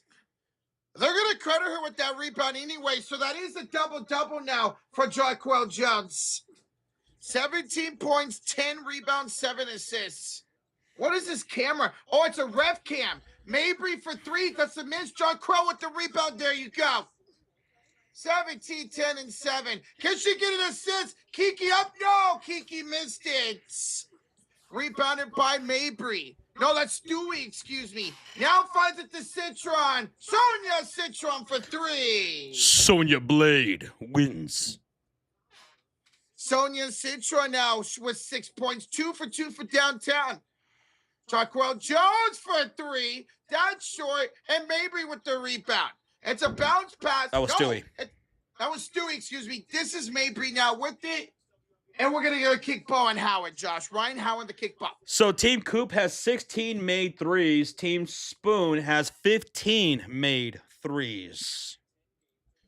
This is right in the area where I had both these teams. Citron driving, Sonia scoring. Cooper with the assist. Courtney Williams rushes up into the front court, picked up by Sonia Citron on the near side wing. Dribble handoff goes Alicia Gray, catch and shoot 3, and she's got it from deep. Alicia Gray. Woo! Ties the splash battle at 16, and Gray's got 16 points of her own. 91-105 down here is Team Coop. Mabry inside, Stewie, Sonia extra pass to Kalia Copper, who misses the 3. Jonquel with her 11th rebound of the night. Ahead to Courtney Williams, back to Alicia Gray, tees up the 3. Alicia misses, rebound falls to Malunga. And Team Spoon is down by 14 points. Mabry, Stewie, out to Citron. She'll drive on Courtney, and she'll cross-court this to Marina for 3. She misses, and Kiki with the defensive rebound. Mabry's gone really close, still with 23 points. She hasn't scored in this half. Kiki, off the miss from Courtney Williams, gets the rebound. Kick out to Jonquel for a corner 3. Oh, it went in and out. It went in and out. Dude, that was such a good shot. It just rimmed out. Citron finds a Malunga. Shearer drive. Layup no good. Rebounded by Marina Mabry. Bro, come back to the game. What are we doing? Mabry to Stewie for 3. Stewie will miss. And a rebound by Kiki. Under a minute to go. Ryan Howard ahead to Courtney. Elbow mid-range shot. Too strong. Rebound. Scooped up by Malunga. Her 8th rebound of the night. Malunga ahead to Kalia Copper, who's filling in for Kelsey Plum, who's injured. Goes down the baseline. Handoff. Stewie, reverse layup, up and good for Team Coop. 93-105. Gray. Jones on the near side. Between the leg dribble. Step back over Malunga of the 3 is no good. Mabry chases down the rebound. That's going to be her 3rd of the night. Mabry has not scored in the second half after scoring 23 in the first half. Brings out to Jonquel Jones. Pass intercepted, meant for Malunga by Ryan Howard. Howard off the steal, shoots the 3. She's going to come up short, and the rebound falls to Copper with 13 seconds. No shot clock. Copper, 9. Kalia, 8. 7. Copper, 6. 5, dribbled off his own foot, got it back. 3, Copper jump shot, no. Jones the rebound, and that would do it for the 3rd quarter. 105-93, Team Spoon on top. 105-93, how about that? That was fun. More 3s in that quarter, man. Jonquel Jones, almost a triple-double, 17 points, 12 rebounds, 7 assists. Team Coop did outscore Team Spoon 29-24 in that 3rd quarter. Team Spoon with the 12-point lead. And during the commercial break, we have a Scott Hull driver 10-month highlighted comment says, TSF, best WNBA calls in the sport. Thank you, Josh. Thank you, Rochita. Thank you, Scott Hull. We appreciate the support, brother. Scott, over almost a year of support here on this channel. Scott, cheers to you, brother. Thank you. Now, Scott, Roach, chat, everybody hold up those 4s. 4 fingers high in the air. We get ready for an all-star clutch quarter where it doesn't matter how you start, it's how you finish. It's how you finish, folks. It's how you finish these games. Hold up them 4s. All right, guys. So as we go to this fourth quarter, it is not going to be timed. There's no more time. It will be a set score of 113. You take the leading score, which is 105, and add 8 points to it, which is 113. So whoever team hits 113 first will win this game here in the fourth. Damn. So Team Coop has to score 20 points in the fourth quarter, and Team Spoon only has to score 8? Correct. This could be a quick fourth quarter. It really could. You can see an 8-0 run and end it right away. This is weird. And that is such a... Only 8? Yeah. Come on, man. I want more scoring. I want more opportunities for Caitlin Clark or Jonquel Jones or somebody. Jonquel, she's 3 assists away from a triple-double. And she's not going to get that. No, because that's only 4 field goals, or maybe 3 field goals. She would have to assist on pretty much every field goal in the fourth quarter for her to get that triple-double. I would have, this format worked for a couple of years for the NBA. Josh was talking about that first year we saw it back in 2020. That was great. It worked for a few years, but now that's why you see them doing this tournament now. I would much rather just have this be a fourth quarter with 10 minutes. Much rather have that. See if John Kroger that triple-double. If Marina Mabry can get up to 30 points.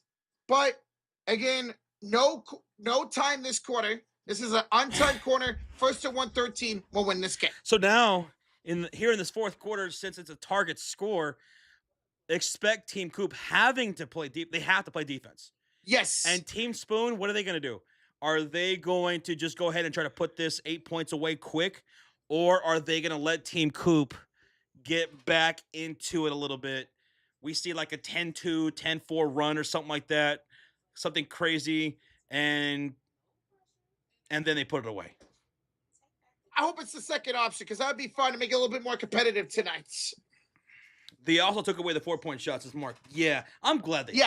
I'm glad they did. Because that made the game so awful last year. Mm-hmm. Like you just see people wanting to pull up on that team force to get those 4 points. So Team Coop has no choice but to play defense, or else this game's going to be over quick. And I don't think they're going to let that happen. So Team Coop's going to play defense. They're going to get some stops, and Team Spoon is going to kind of just let Team Coop come back into this game a little bit.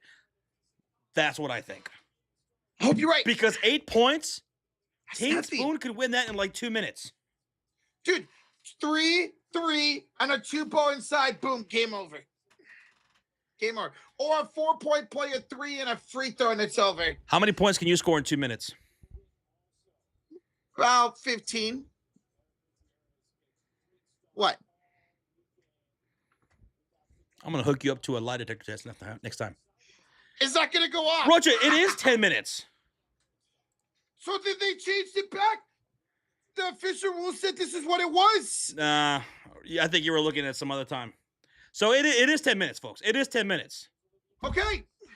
So Olivia Miles will start the fourth quarter. So have it inside and kick it out. Here's Gray for 3. That's no good. And a rebound here by Stewie. We apologize for that.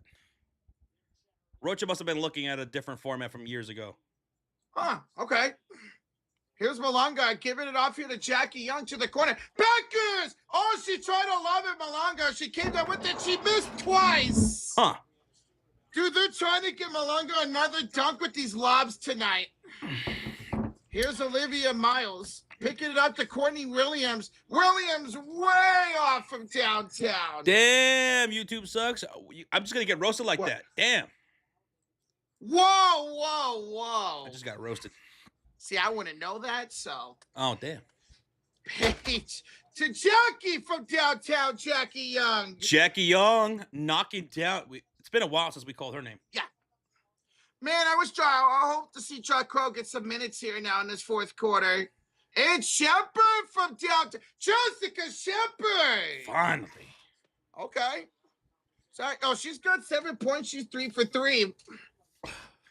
Jackie Young hands it off to Stewie to the right elbow here for Paige Bueckers. Now to Marina Mabry. She has not scored in the second half. Bueckers, she has scored in the second half now twice. Okay. 5 for Paige. 10-point game. Olivia Miles hands it off here, right elbow for Gray. Picked up by Stewie. Gray up, no good. Rebound Malonga. Oh, we better have a comeback, Josh. Let's see. Here's a kick out. A three by Mabry. Rims out. Oh, Marina. Here's a pass, Gray to Shepard to Courtney Williams, who floats it up and in. 110 to 98. Excuse me, 7:50 to go. What's up, JC Farrell? How you doing, man? Jackie Young, top of the key, picked up by Courtney Williams. Jackie, we're handing off to Malonga. Back to Jackie. She's picked up by Courtney again. Floats it up. No good. Malonga the rebound. Malonga misses the putback. Gets it again. Airball the putback. 7:29 to go in the fourth. Here's a crossover for Gray. And a step back three is short. Malonga with the rebound. And it's stolen away by Jessica Shepard. To Gray. Miles beyond the back pass to Gray from downtown. And we're going to time out here. Time out by Team Coop. Down 113 to 98 with 7:14 to go. 113 to 98. Gray now with 19 points. And we'll see how many threes she has. Gray tonight with 5 threes off the bench. 5 for 9. Miles is being mindful. I think she's Grace's father time. Olivia Miles, 6 points, 8 rebounds, 7 assists. She's near a triple-double like Jacquel Jones is. Hey, what's up, JC Farrell? Dude, JC, I get to see your Minnesota Lynx in person on August 19th against the Valkyries. That's not true. That's a fake story. No fake stories around here. So we're in a timeout. We're in a timeout here by Team Coop as they trail at 113 to 98.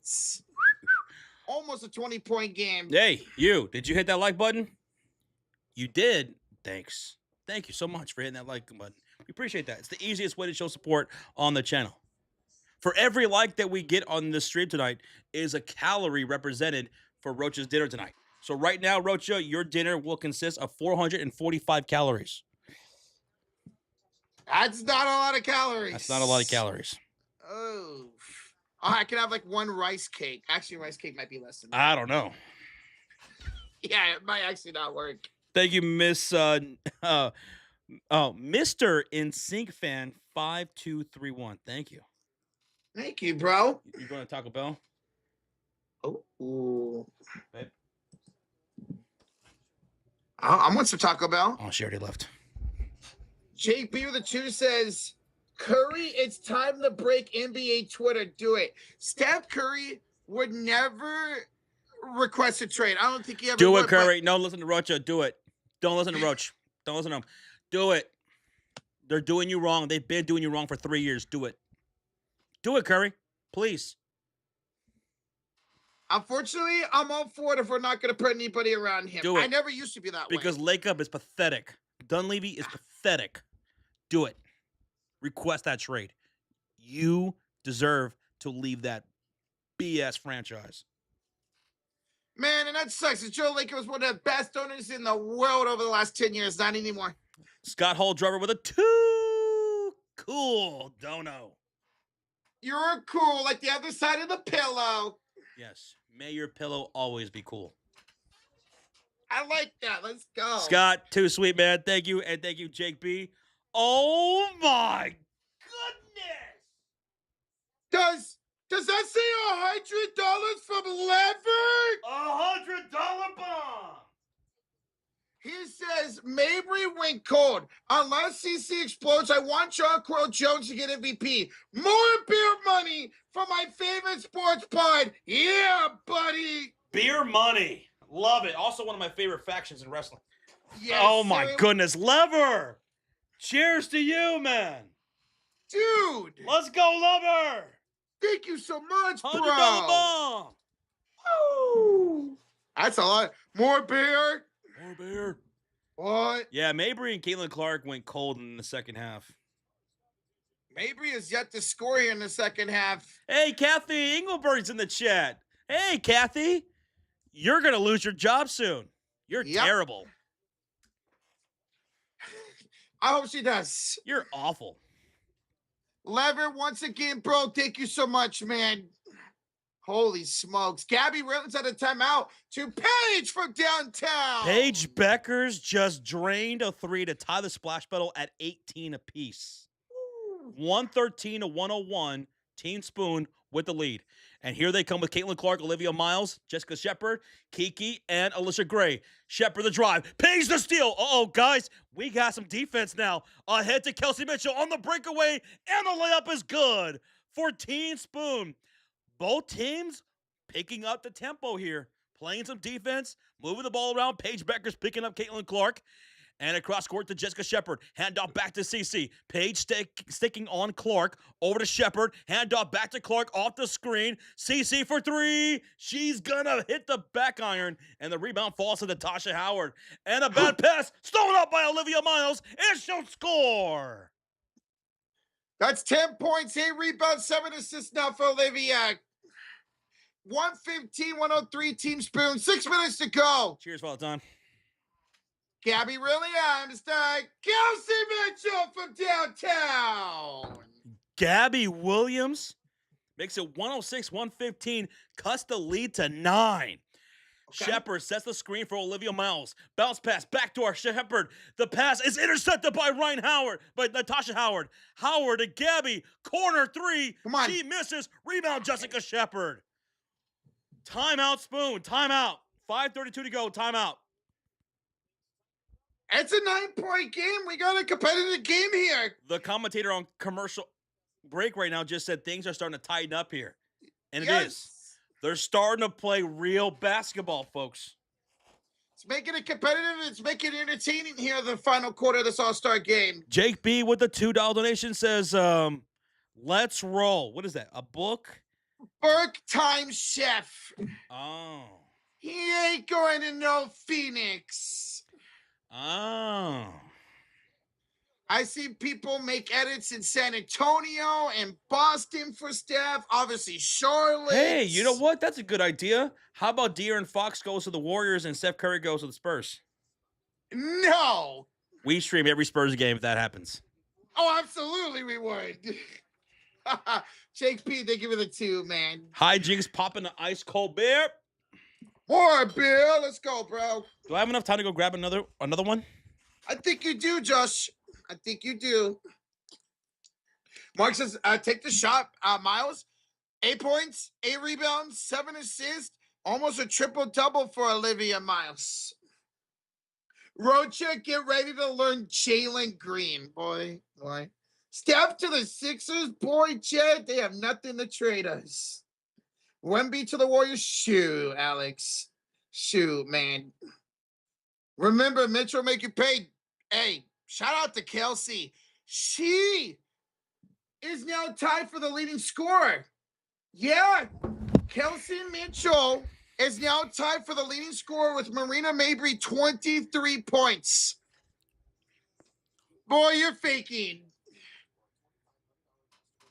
You're faking. I heard you go. Boy, your mic is on. You're not going to get me. Okay, now I can actually tell. Wait, hold on. I can't see. Are you actually happy with me right now? No, I don't hear you. What are you doing? No, I can't hear you. Cheers to everybody in the chat. I hate you, dude. Cheers, y'all. Hairball. What? What? What is wrong with you? A man can't cough. This is why we'll never work for a major broadcast, Roach. You're not right, bro. Oh. Roach, when you're going to get it back, I don't know if I could trick Josh with something like that. Uh-huh.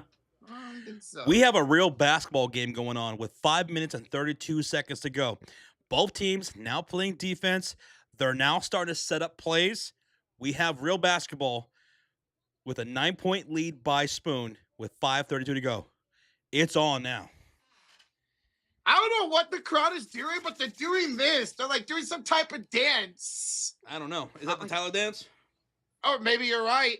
Guys, it's a WNBA All-Star Game record, 19,783.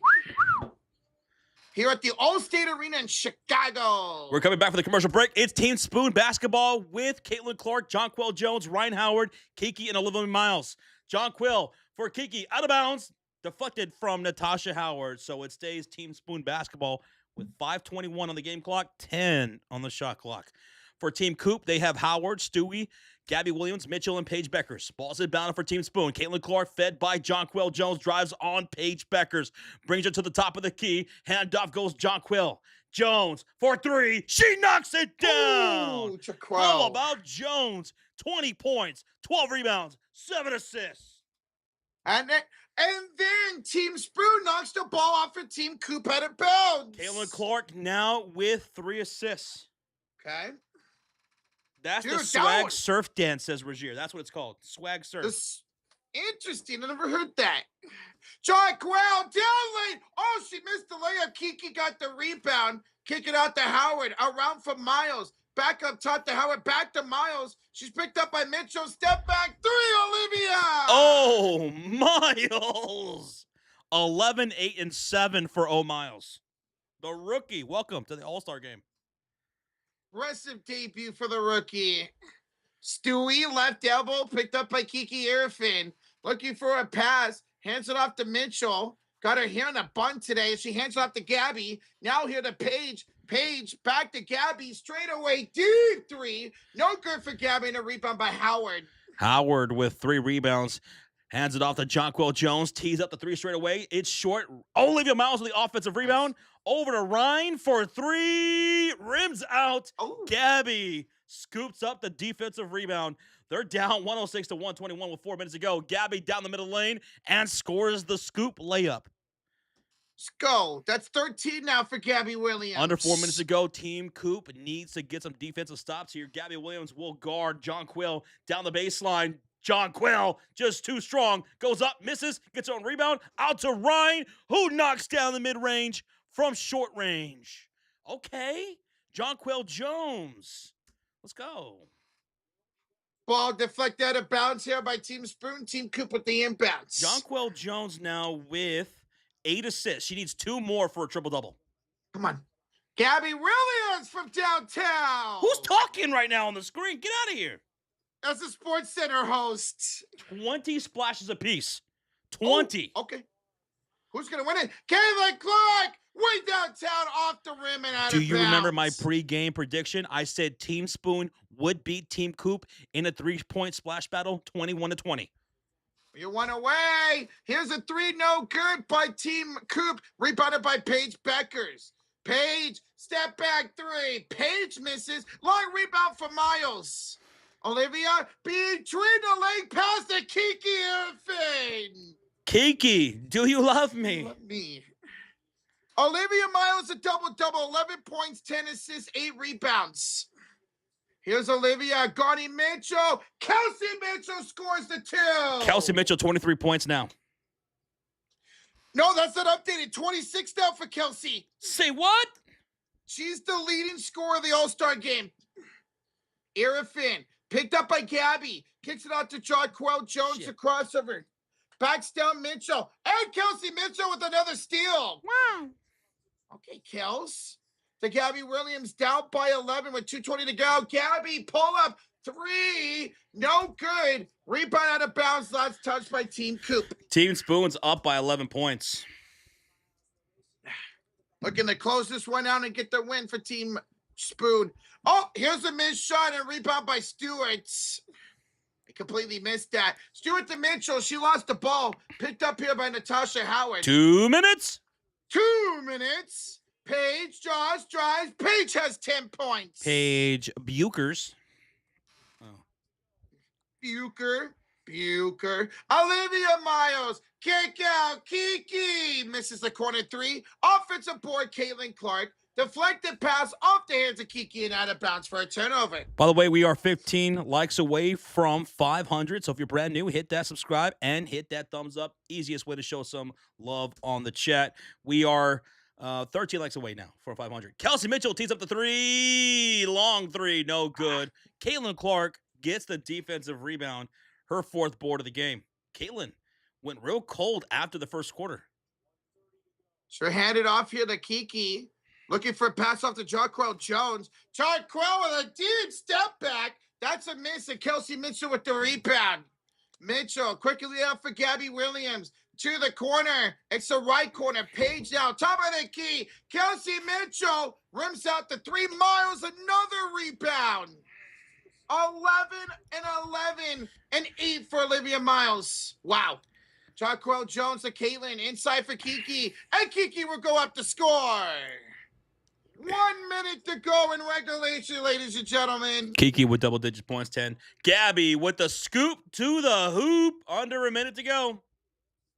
Scoop, there it is. 50 seconds to go exactly now. Jarquell hands it up to Caitlin Clark. Can we get one more CC3? Back to Jarquell. Deflected, stolen away by Gabby Williams. And then a loose ball fell on Jarquell Jones. 44 seconds to go. Inbounds coming up for Team Coop. It's about to end here pretty soon. Oh, I could go for some soup right now. Here's an inbounds for Paige Bueckers. All of her points are coming in the second half, and Paige will score again. Okay, Paige. 7-point game. A stop in his 3 here, maybe, for T. Coop. Jarquell Jones. She says, nah. Let's see what we can do with it. Caitlin Clark. Back to Jarquell. And Jarquell will lay it up and in. 26 seconds to go. Paige Bueckers down by 9 from almost half court. Paige misses. Rebound Miles. 18 seconds to go. It's All-Star game. You got to take a shot here. Yes! CC went downtown. She missed it and it went out of bounds. Oh, I wanted Jarquell Jones to get 2 more assists, man. She was going to end up 2 assists away from a triple-double tonight. 10 seconds left. No shot clock.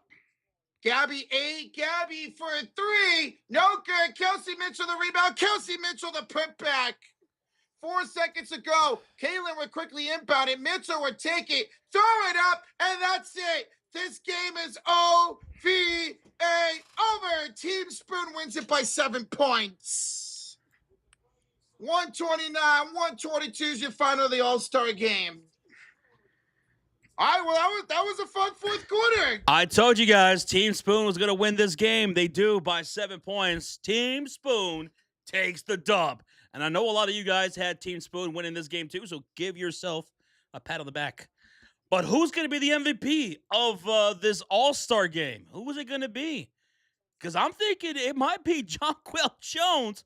22 points, 13 rebounds, 8 assists.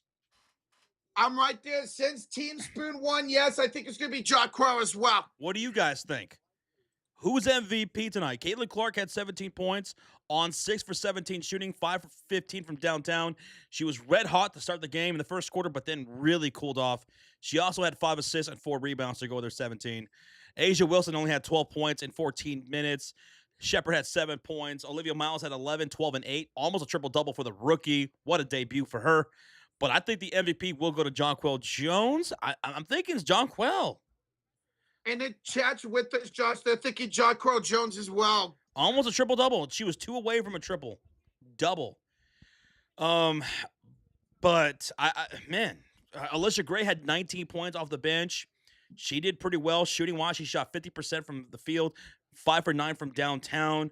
Olivia Miles, she could get some love, too, for MVP with almost a triple-double for herself, too. What a debut for her. She also had 2 steals to go with her 8 assists, 12 rebounds, and 11 points.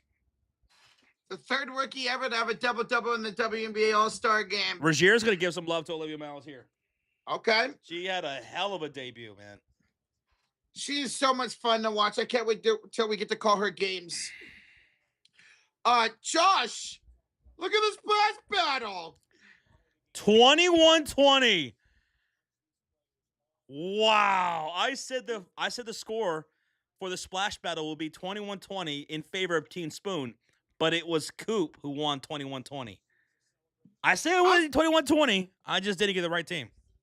Yes, Michael says the team switch. Dude, that's awesome, Josh. Damn. Let's go. So 41 total threes tonight.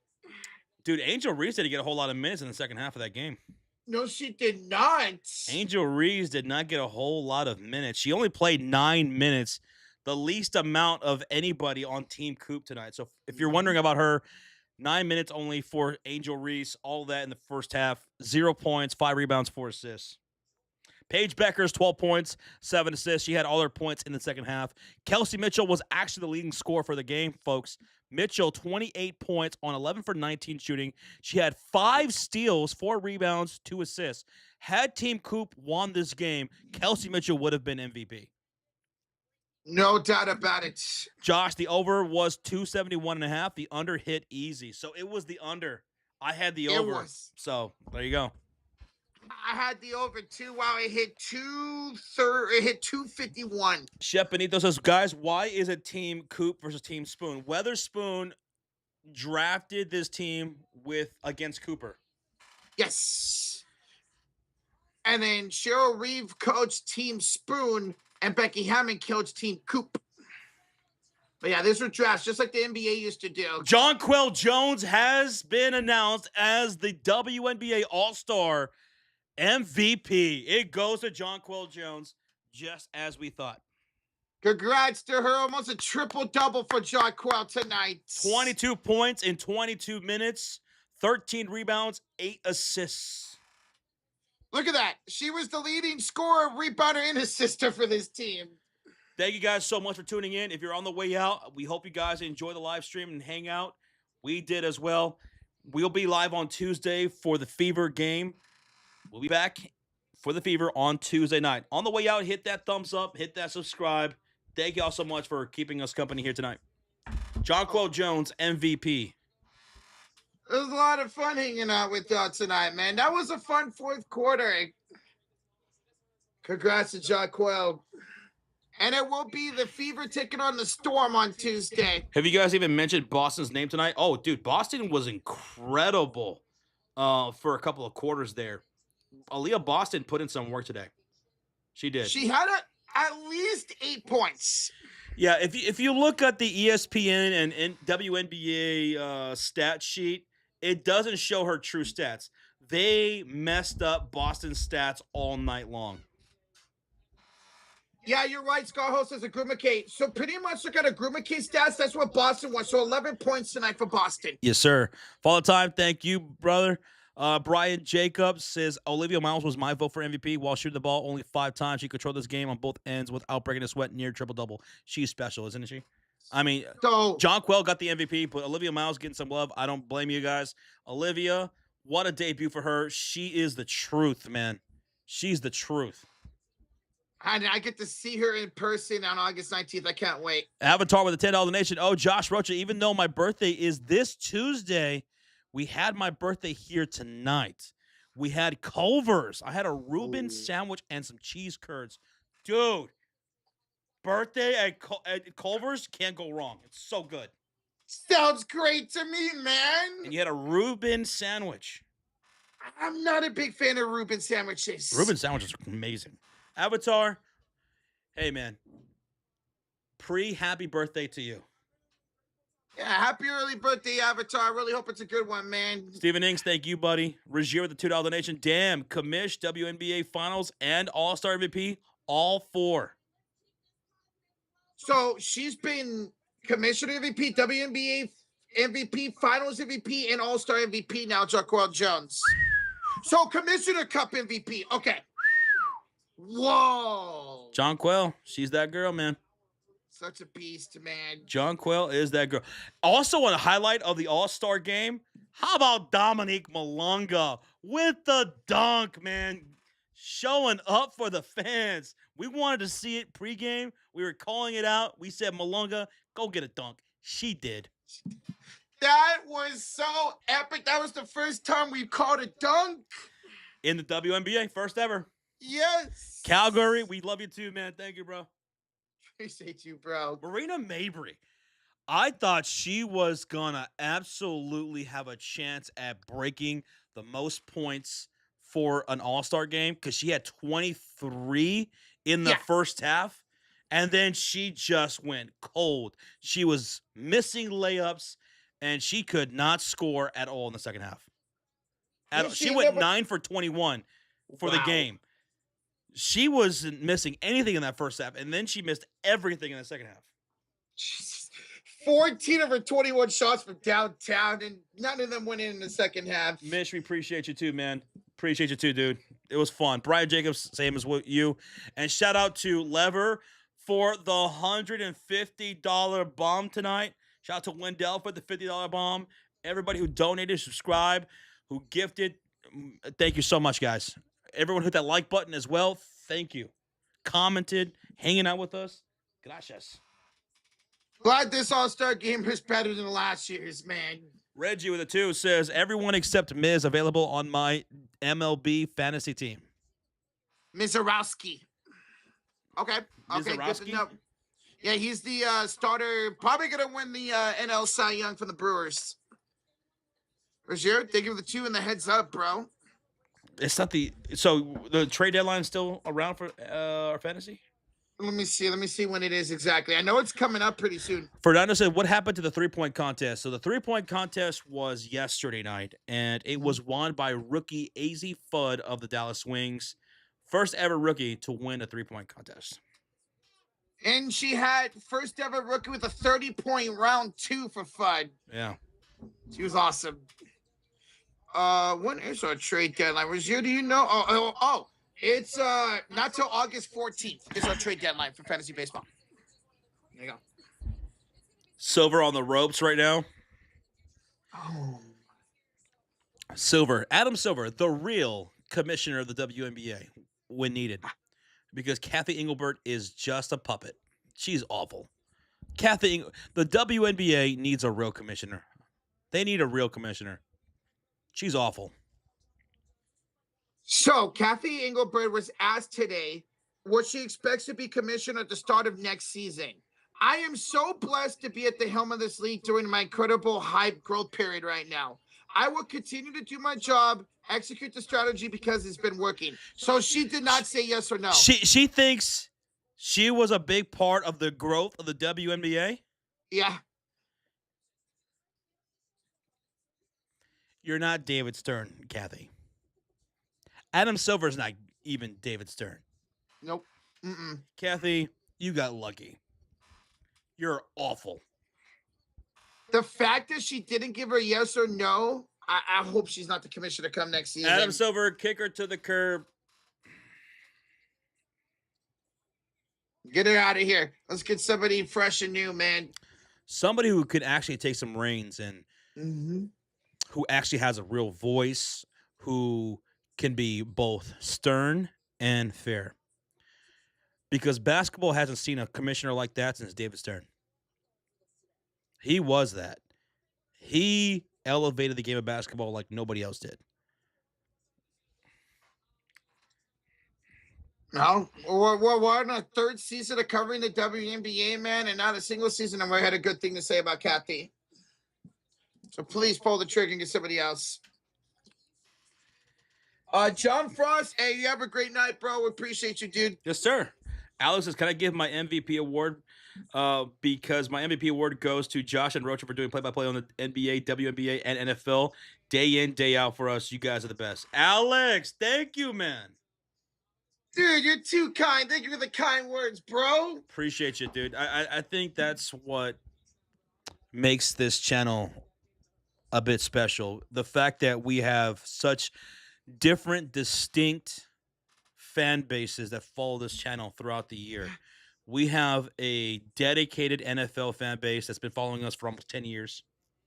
We have a dedicated NBA audience, which is broken up into 3 different groups. We have our Warriors fan base, our Lakers fan base, and our general NBA fan base, which really comes through in the playoffs where we just put in crazy numbers. And then we have now for our 3rd season, a WNBA dedicated audience. I think that makes us unique, and we could have done without you guys. For real, the support you guys give us is incredible, man. Day in, day out, we do this because of you And some of guys. you guys tune in all throughout the year. Yeah. Even if you don't really care too much for the NFL, or maybe you don't care too much for the NBA, or don't care too much for the WNBA, or you do care. Like Reggie, he's die hard throughout the entire year. Some of you guys still are in here, even if you're not. So thank y'all too. Thank y'all, man. Eat, says Snacks. Eat. Eat. I love countries. I wish I could remember where I heard it, but earlier today, someone said it was her last year as commissioner. It should be. I love country. Kathy Engelbert she played no part in the growth of this WNBA growth over the last several years. In fact, she's done a terrible job in trying to promote this league with all the influx of new people like us. We never watched this league 3 years ago. This league has so much more room to grow, and they need a true leader at the helm. And Kathy is not it. I don't think. Hey, I love country. I didn't necessarily see a report as of last year, but I saw so many WNBA reporters reporting that Kathy Engelbert needs to go. And to rely on what Josh said, they also said what Josh said. Somebody who we can rely on to growth and take an opportunity. Accountability, too. Accountability Yes, is so big in basketball, and that's something that's been lacking in both the WNBA and the NBA. Mm-hmm. David Stern, who was the previous NBA commissioner, he was responsible for true growth globally for the game of basketball. He changed the game. And he definitely had his faults, but he was somebody who, when something needed to be nipped in the butt, he would show up to your locker room. That dude would walk through the doors and he'd let you have it. And it didn't matter if you were Magic Johnson, if you were Michael Jordan, or whoever. That's the kind of commissioner David Stern was. And damn, I miss him. Again, he had his faults too. Every commissioner does. But the game of basketball needs someone like a David Stern for NBA and WNBA, because Adam Silver is also somebody who isn't it either. No. He's not as bad as Kathy, but we need some new leadership there too. God, it sucks because we talk about this for the NBA and the WNBA, but NHL needs a new commissioner. MLB would love a new commissioner as well. There's no really good commissioners out there right now. I would love to see an NBA or WNBA commissioner who could one day hold referees to more of an accountability. I think that was one of the things that was also lacking for David Stern, because it was under his watch where some of the corruption happened with referees, like what's his name? I forgot his name. Oh my goodness, that was caught red-handed. Yeah, he was shaving games and stuff like that. I would love to see a basketball commissioner who will hold the referees to more of an accountability. Tim Donaghy, yeah, there you go. Yeah, I like to see that in a basketball commissioner.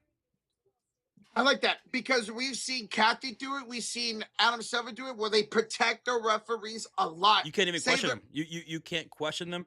I would love to see a commissioner who will hold referees to more of accountability, or even to the point of them having to answer for the calls, like holding a presser after a game. Why did you call this? Why didn't you call that? Give us your thought process on it. Now, I saw something that they are doing next year. So apparently they are expanding the replay system next season. For the WNBA you're talking about. I saw that too. Something similar to what the NBA has. And the WNBA definitely needs something like that. They do. They do. Because some of these calls have been so egregious, man, over the last several years. We do have a $5 donation from Jacob Fredericks. What's up, Jacob? He says, yo, boys, Roach, I'm so sorry for your Niners, man, head coach, Shanahan. From today's news, prayers, bro. And off topic, Josh and Roach, are you guys ready for the MLB trade deadline? Thank you. And Kyle Shannon looks like he's doing better each day. That's good. And I am ready for the MLB trade deadline because my team will be sellers. Sellers? We are going to sell off a Rise, Robbie Ray, maybe Logan Webb. Cubs need to be buyers. Absolutely, y'all do. Apparently, Josh, you guys are going to try to make a run at Tariq Skubal. Skubal! Yes. Yep. Mm-hmm. Don't get me excited, Roach. And I saw Chicago would be a place you'd like to sign long term too. God, man, I love Skubal on the Cubs. God, it's been a while since we had a true ace, like just a killer ace on our pitching staff. Since Jake Arrieta. Yeah. Yeah. Since Arrieta. Yep. Jacob, I am excited for the trade deadline. First week of August. They pushed it back like a week this year. It's crazy. Reggie says, nah, send him to the White Sox. Don't you put that evil out there. But you know what, though? Roach, White Sox and Cubs both can make the playoffs. Yes, they can. Yes, That's sir. crazy. The Cubs and White Sox could both make the playoffs. Now, your Cubs are not shocking making the playoffs, but the White Sox being this good, nobody saw that coming. After what they looked like just a year ago? Yep. Remember, they've been one of the worst teams in the league for years now, and they're finally figuring it out. Good for them. I Love Country says, this was fun. Good night, everyone. See you Tuesday. See you Tuesday night. I Love Country. Thank you so much for hanging out and your continued support. It was fun. Thank you. I Love Country. It was fun. We'll see you Tuesday, girl. Thank you. And Rozier, I want to see him going to the White Sox. They're not going to trade him in a division. I would say probably Chicago, maybe the New York Yankees for Skubal, or the Dodgers. Carl says, you guys have no sense of history. Well, just off of your first sentence, that is something, to be honest. We are still newish to this league. We have not been covering this league for a long time. I have not been following this league like I have for decades, same as NBA. Let's see what you go on to say. In 7 years, Kathy Engelberg has brought financial structure, 2 CBAs, endorsement, media deals, and pandemic. The WNBA just outgrown her style. Well, fair enough. But either way, from our perspective, your perspective, who is more of a watcher long-term for the WNBA, either way, it sounds like you come to the same conclusion, right? She needs to go. Either way. Mm-hmm. And the WNBA has just outgrown her style. That sounds like it to me. Is it? Yeah. She needs to go. I think we can all agree. All 292 of us can agree she needs to go. Since I've started watching the WNBA, there are so many things that have just been jarring to me as a league when it comes to the scheduling, when it comes to the refereeing, when it comes to the promotion of the game and the star players. Basketball is a star-driven league. It's not like the NFL. It's not like MLB. It's a star-driven league. The NBA used to really know how to do that. The WNBA is in a position to just take themselves to the freaking moon. Because let me tell you something about WNBA. I got into it because Caitlin Clark and Angel Reese. From that game of Iowa versus LSU, that got me interested for the first time in my life of women's basketball. And that's why we started covering the WNBA, right? But those two, including Caitlin Clark, even though she's my favorite player, were not going to be enough for me to keep me hooked into this. I needed more, and I got more. I fell in love with Aliyah Boston, Kelsey Mitchell, Asia Wilson, Breanna Stewart, Sabrina Ionescu, and some of these rookies that have come in from the last couple of years since we joined this league. Sonia Citron, Kiki Irfin, Olivia Miles now, AZ Fudd. Because I need good competition. I need a good group of talent to look at, to root for, to root against, to watch in these competitive games in the regular season and in the playoffs. And I don't think Kathy Engelberg and the WNBA has done a good job in selling this league, in my opinion. Nah, I'm right there with Josh. They haven't been able to promote the stars like we've seen in other opportunities, like in the MLB and the NBA and all like that. And we need somebody out there who can do that. The NBA used to be so good when it was growing its league, like because they were on they were on the brink of folding too before Magic and Bird and then eventually Michael Jordan taking it to another atmosphere. They are really good going into the 80s and 90s in selling rivalries between teams and individual players, unlike we've ever seen. Even to this day, we haven't seen that since then in NBA or WNBA. They were so good at selling that. When we would watch a game in the 80s or the 90s, we'd watch a game between the Bulls, the Knicks, or whoever is about to play, whether it's the Suns and the San Antonio Spurs. They would just hook you in to those games. They would hook you into the players. They would hook you into the stakes. Even if you're a casual watcher, you were watching a game on a random Sunday afternoon, NBA on ABC. They had you hook, line, and sinker back then. And both leagues could do a better job at promoting the game the way it used to be promoted. Nothing to add on to that. I'm right there with Josh, and we'd love to see that happen if the WNBA could change that this offseason. JB Taylor. JB says, hasn't Kathy's run been kept afloat by the NBA for years? I might be wrong, but I'm still learning. Well, the NBA, yes, they did foot up the bill for the WNBA since its inception by David Stern. He was the one who made the WNBA, and I think eventually it's going to get to the point where the WNBA needs to break off from the NBA and stand on their own 2 feet, because I think they are getting to that point. They are getting to that point. This past CBA shows that the league is really good with a great talent of players and teams and stuff like that. I've been enjoying it since tuning in for 3 years now. But yes, the NBA has been footing up the bill for the WNBA for years because they knew there was something there. And so many investors have come into this WNBA, even just over the last several years. You saw the Golden State Valkyries, a $50 million buy-in, right? And now this franchise is worth $1 billion. Yep. They are only just in their second season, and they are $1 billion franchise. The WNBA is shooting to the moon. Eventually, they're going to be able to stand on their own 2 feet. I look forward to that day, man. Also, today is JB Taylor's birthday. JB Taylor, happy birthday, man. You got to lead with that, bro.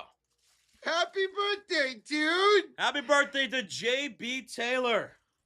Ba-ba-da-ba-ba. We also have a $2 donation from Regier says, check MLB trades, please. Plus, WNBA Fantasy is back. WNBA Fantasy for our league is back starting on Tuesday. Yeah, Tuesday, yep.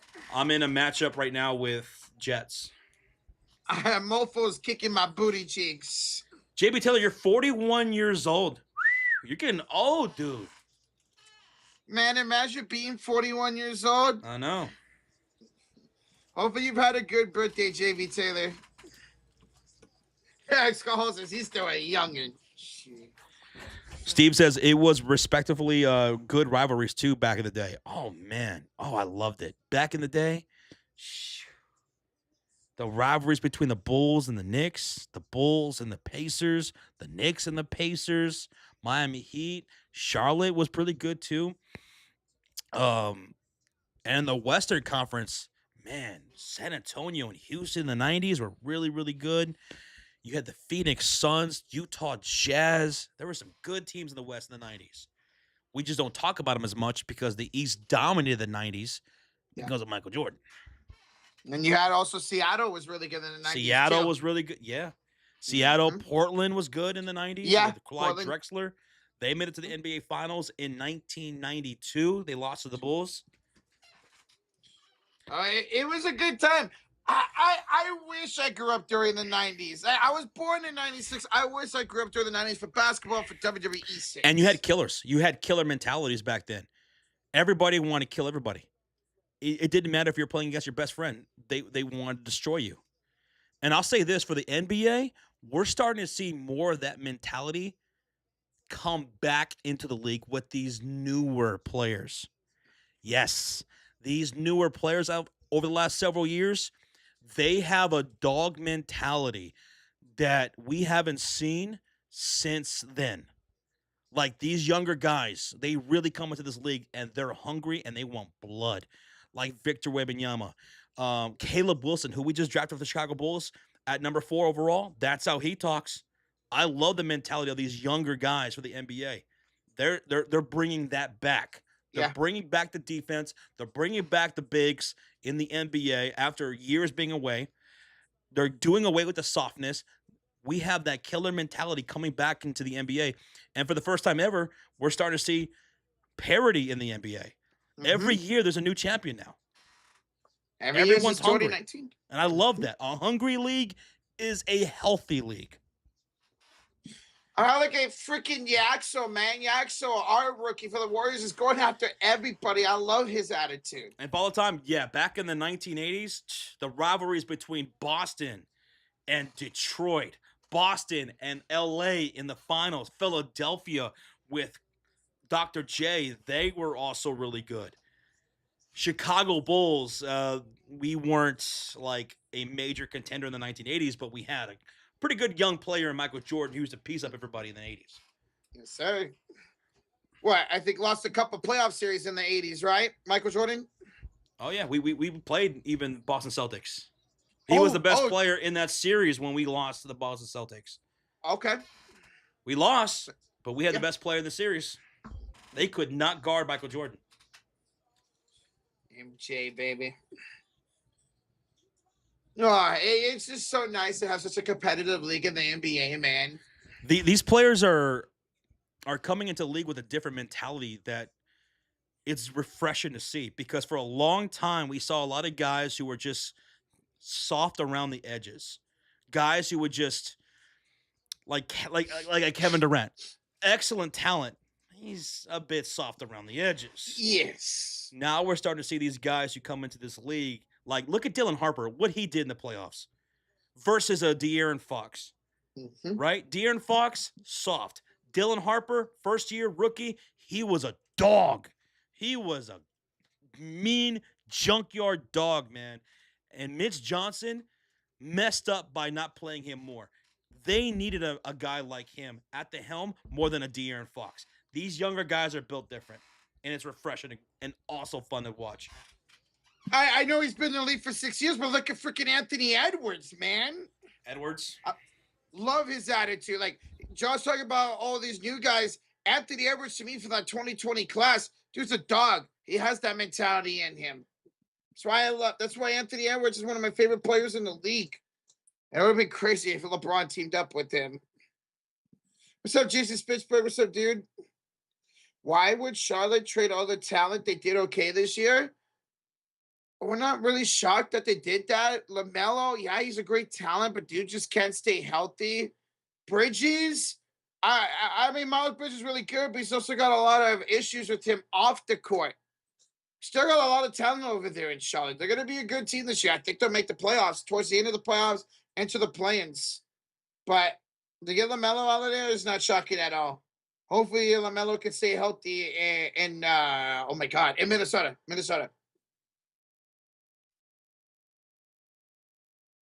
Oh, JB Taylor, I haven't seen that. What are your guys? But wait, how do you guys feel about Charles Barkley's comments on LeBron and how he stacks team ego and how he stacks teams? Says JB Taylor. LeBron James has definitely stacked teams in the best. Miami Heat, I still hate that team. The Heatles, I still hate that team. Yep. I don't feel that as much with this Philadelphia team as I did with Miami, because he's 42 years old. Joel Embiid is made out of glass. This team lacks good defensive front court presence and depth. So I don't feel that as much with Philadelphia. Agreed. I don't. But yeah, with the Heatles, one of the most hated teams of all time. I didn't know Barkley said that about him. I'm not as sold on Philadelphia right now as some others might be. They have some glaring holes still. They have good youth. VJ Edgecombe, Tyrese Maxey. They're really good. They just drafted Phylon Jr., who I love, but their depth isn't great. Their front court presence is not that great defensively. I think there's some glaring holes there, and that's if they're healthy. There's a good chance they won't be. I mean, yeah, LeBron missed the most games of his career last season. Joel Embiid, you can't rely on him. You just can't. And then No, Jaylen Brown, how does he feel about this situation? Because he was somebody who was struggling to accept being the second best player on his team, right? He wanted to be option one. He wants to lead a team. And now he's on a team that's got a lot of usage percentage yes. in Tyrese Maxey, Joel Embiid, and LeBron James. If this team is fully healthy, what option is he? Third? Fourth? Yeah, at least third. And what about VJ Edgecombe with his development? Is that having to take a step back now that there's so many more mouths to feed? Yeah, you're right. I didn't even think about VJ Escom and developing with this team. Rozier says, I don't hate that LeBron Heat team as much as KD's Warriors team. Now, that I agree with. I hated the Heatles. LeBron, Dwayne Wade, Miami, Chris Bosh. Hated that team. But when KD joined Golden State, I hated that team even more. That was one of the softest, weakest, most pathetic moves I've ever seen in sports. To this day, I still get fired up. I remember me and Sean made a video. I was so pissed off when you guys had KD, you had Klay Thompson, Draymond Green, and then you had picked up Marcus Cousins. Marcus Cousins. I hated you so much, and I rooted every day against you guys. I hated that team. That was such a punk team. I loved it personally. Oh God, y'all were. I was happy when Draymond Green got into the face of KD when he did, and then it broke them up. I loved. Get him out of here. You didn't need him. You didn't need him. He needed us. KD was so weak for that, and he hasn't won anything before or since. He's only been to the finals and conference finals. What? One time in the finals, one time in the conference finals, outside of the Golden State Warriors. KD without Curry won't win anything. No, he would not. I love KD, and I was a big fan of KD before he came to the Golden State Warriors. He was arguably my favorite player behind Steph Curry when he was on those Thunder teams. I will never forget, exactly the moment I was when KD announced he was coming to the Warriors. It was July 4th, 4th of July. I was on the way to a 4th of July parade with my parents, looked down at my phone, saw the notification, and just freaking screamed. I think I either texted or called Sean and just cussed you guys out for like 20 minutes. Jesus. Oh, that is a top 5 day in my life, man. I'll never forget that day. I went to my aunt's out of town that night too, man, and we had the news coverage on all night. Oh, it was glorious. And now we got this shit. Take me back to those days, please. Freaking Giants suck. Warriors suck. Niners are always injured. Sharks are still rebuilding. That Toronto Raptor team in 2019, great. Yes, it was. Now, okay, call me biased. I don't care. But if Kevin Durant was healthy in a 2019 series, Golden State beats Toronto in 5 games. No. Look, no, Kevin Durant, no, he played 10 minutes and had 10 Toronto points. was too good. They were too good, and they were without OG Anunoby. That team was stupid good. Kawhi should have never have left that team. That I agree He with. should have never have left that team. That team could have won or at least been in true contention for another championship over the next couple of years. Absolutely. As it continued to develop. That team was stupid good. I still think the Warriors beat that team, though, if Kevin Durant's healthy. I mean, the impact Kevin Durant had in 10 minutes. They had you clamped. They had you clamped matchup wise. We almost went to a game 7 with them, with KD out and Klay Thompson tearing his ACL. You don't think we had Kevin Durant, we would have won that series? I would have been over in 5 or 6. You would in have my deserved opinion. it. So no. Out. It's a Nope. championship. That one hurts because it would have been a Kawhi Leonard three-peat. was on a different level. First off, you took out Kawhi Leonard. There's a rule in both NBA and WNBA because of your Warriors and how you took out Kawhi Leonard. Now that call is a flagrant every single time. That's how much he used to kick your ass. There was no stopping the claw that year. He hit that quad doink over Philadelphia in the corner. That sealed it for Toronto. They were not losing that championship. They were not. They were going on that run. Period. Hey, I'm not going to change my stance. I've said it since the night we lost Game 6. The Warriors win that series in 5 or 6, and Kevin Durant's healthy. Mofo says, let's be honest, Josh. The Sixers team gets more injury prone. I feel bad for VJ Edgecombe. Exactly. I just brought that up just a few minutes ago. I said, what about VJ Edgecombe and his development? He's going into his second year, and second year development is so crucial for young players. And now there's so many more mouths to feed. That usage percentage that he had last year, that takes a major dip. That takes a major dip.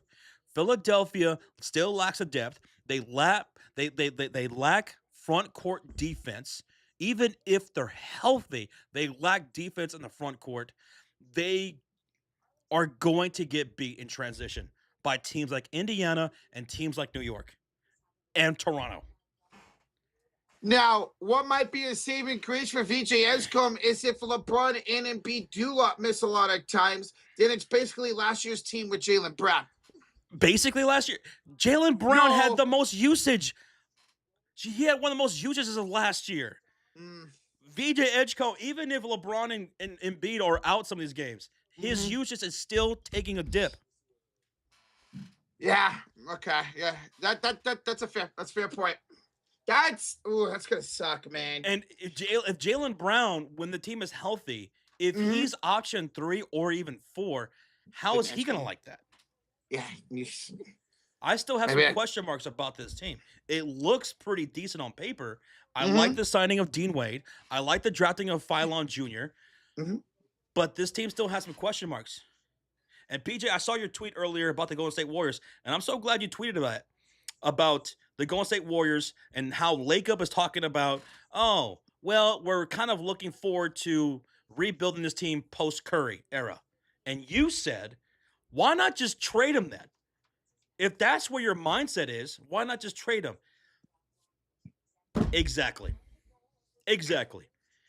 If you're not putting something around Steph Curry the best you can, you have to do right by him by trading him.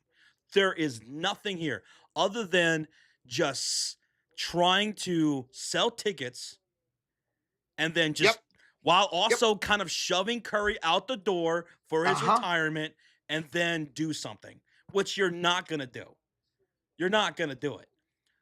This ownership, this front office is one of the worst in the league. Up there with the Pelicans, up there with the Sacramento Kings.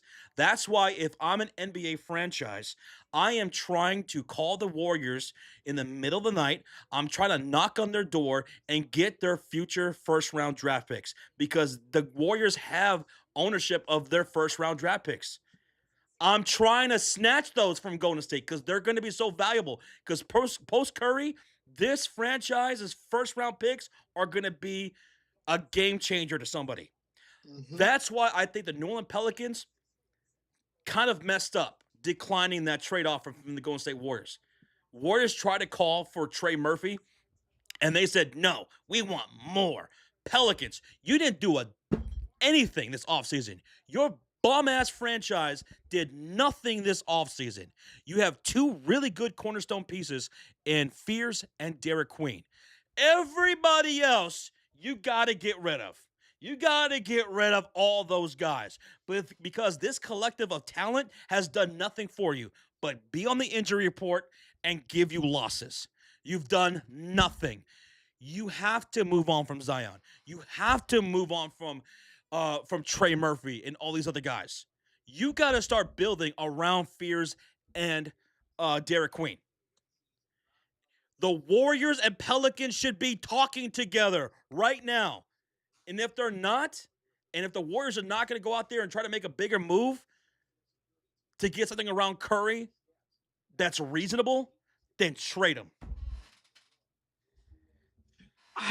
The fact that they declined 2 second-round picks, we want 3 first-round picks and a young player. Like, bro, come on, man. Trade Curry to the Heat. If Curry went to the Heat, what do the Heat need right now? They need, in desperation, they need shooting. They need someone to score the basketball. They got defense for days. They have no one to score the ball, to shoot the ball. That would be insane. Curry, Bam, and Giannis. Miami just has nothing for us I would be interested in. They traded away all their picks and young players already. So that wouldn't make sense for the Warriors. But for Miami, yeah, it would make great sense. Well, making sense, the phrase making sense and your owner Lakeup, they don't really go together, Roach. Not right now and not since that championship run. They haven't gone together. The best thing you have done, the best 2 things you've done, you traded for Jimmy Butler, and that was cool, but it wasn't enough to put you in any true form of contention, right? And now he's hurt. He's in his late 30s. He's hurt. He won't play until the 2027 calendar year. And then the other good thing that you did was draft Yaxel Lindenberg, who actually does look pretty good. Now, we'll see if he gets along with Draymond Green, but you guys have done much of nothing. No, I don't have an argument against that. Our front office is garbage. I know Yaxel and Draymond have been going at it. Now, it's more because it's Michigan State, Michigan, but hopefully that's nothing else. You know what? Curry to the Celtics for draft picks is mofo. When I heard that the only team that the Celtics were willing to trade Jimmy Butler for was to Boston for Jaylen Brown, if I'm Boston, I would have looked more into that. I would have said, you know what? I like those draft picks you guys got. Celtics could have probably set themselves up for the foreseeable future with those draft picks, somewhat similar to what they did in taking advantage of the Brooklyn Nets back in the day. That set up their franchise to be a contender. I would have looked more into that if I was Boston. I wish they would have, because we'd have Jaylen Brown and LeBron James right now. Now that would have set us up for a title contention. But Boston, if Boston wants to give us their future first-round picks, because I would say probably about 5 to 6 years, they're not going to be that great. Gianna says, I got you, Josh. Next year for my birthday, I'm going to ask for the Warriors tickets. And once I go, I'm going to tell Curry to request a trade. He should. He's not going to, like you said, because, that's not in his nature to do so, but he should. He should. Just do it. And even if we wouldn't treat him, it would put pressure on the front office to do something. We requested a trade like that. King PJ says the whole dynasty was thanks to Steph, the core, and Jerry West. Yes, Jerry West. Yes. Jerry absolutely. West. Ever since Jerry left, it's been a shit show. Completely. Yep. Completely. Outside of getting lucky in 2022. Completely. That's it. I mean, or what did Jerry go? I think he ended up going to the Clippers, and he built a really strong team over there, too. Unfortunately, they never won a title, but still. Rozier says, Josh, what if Curry doesn't resign with, and the Warriors don't trade Curry? He's an unrestricted free agent after this season, and I still think he'll play a couple more years. Yes. So, if that were to play out, hypothetically, where would Curry choose to play? I think Charlotte would be on top of his list. End his career in Charlotte? Yeah. That's where he grew up around. I think Charlotte would be top of his list. He won't win a championship there. No. I think he'd love to play there. Now, we are talking to Steph about extending him for 2 more years, so that's going to get done.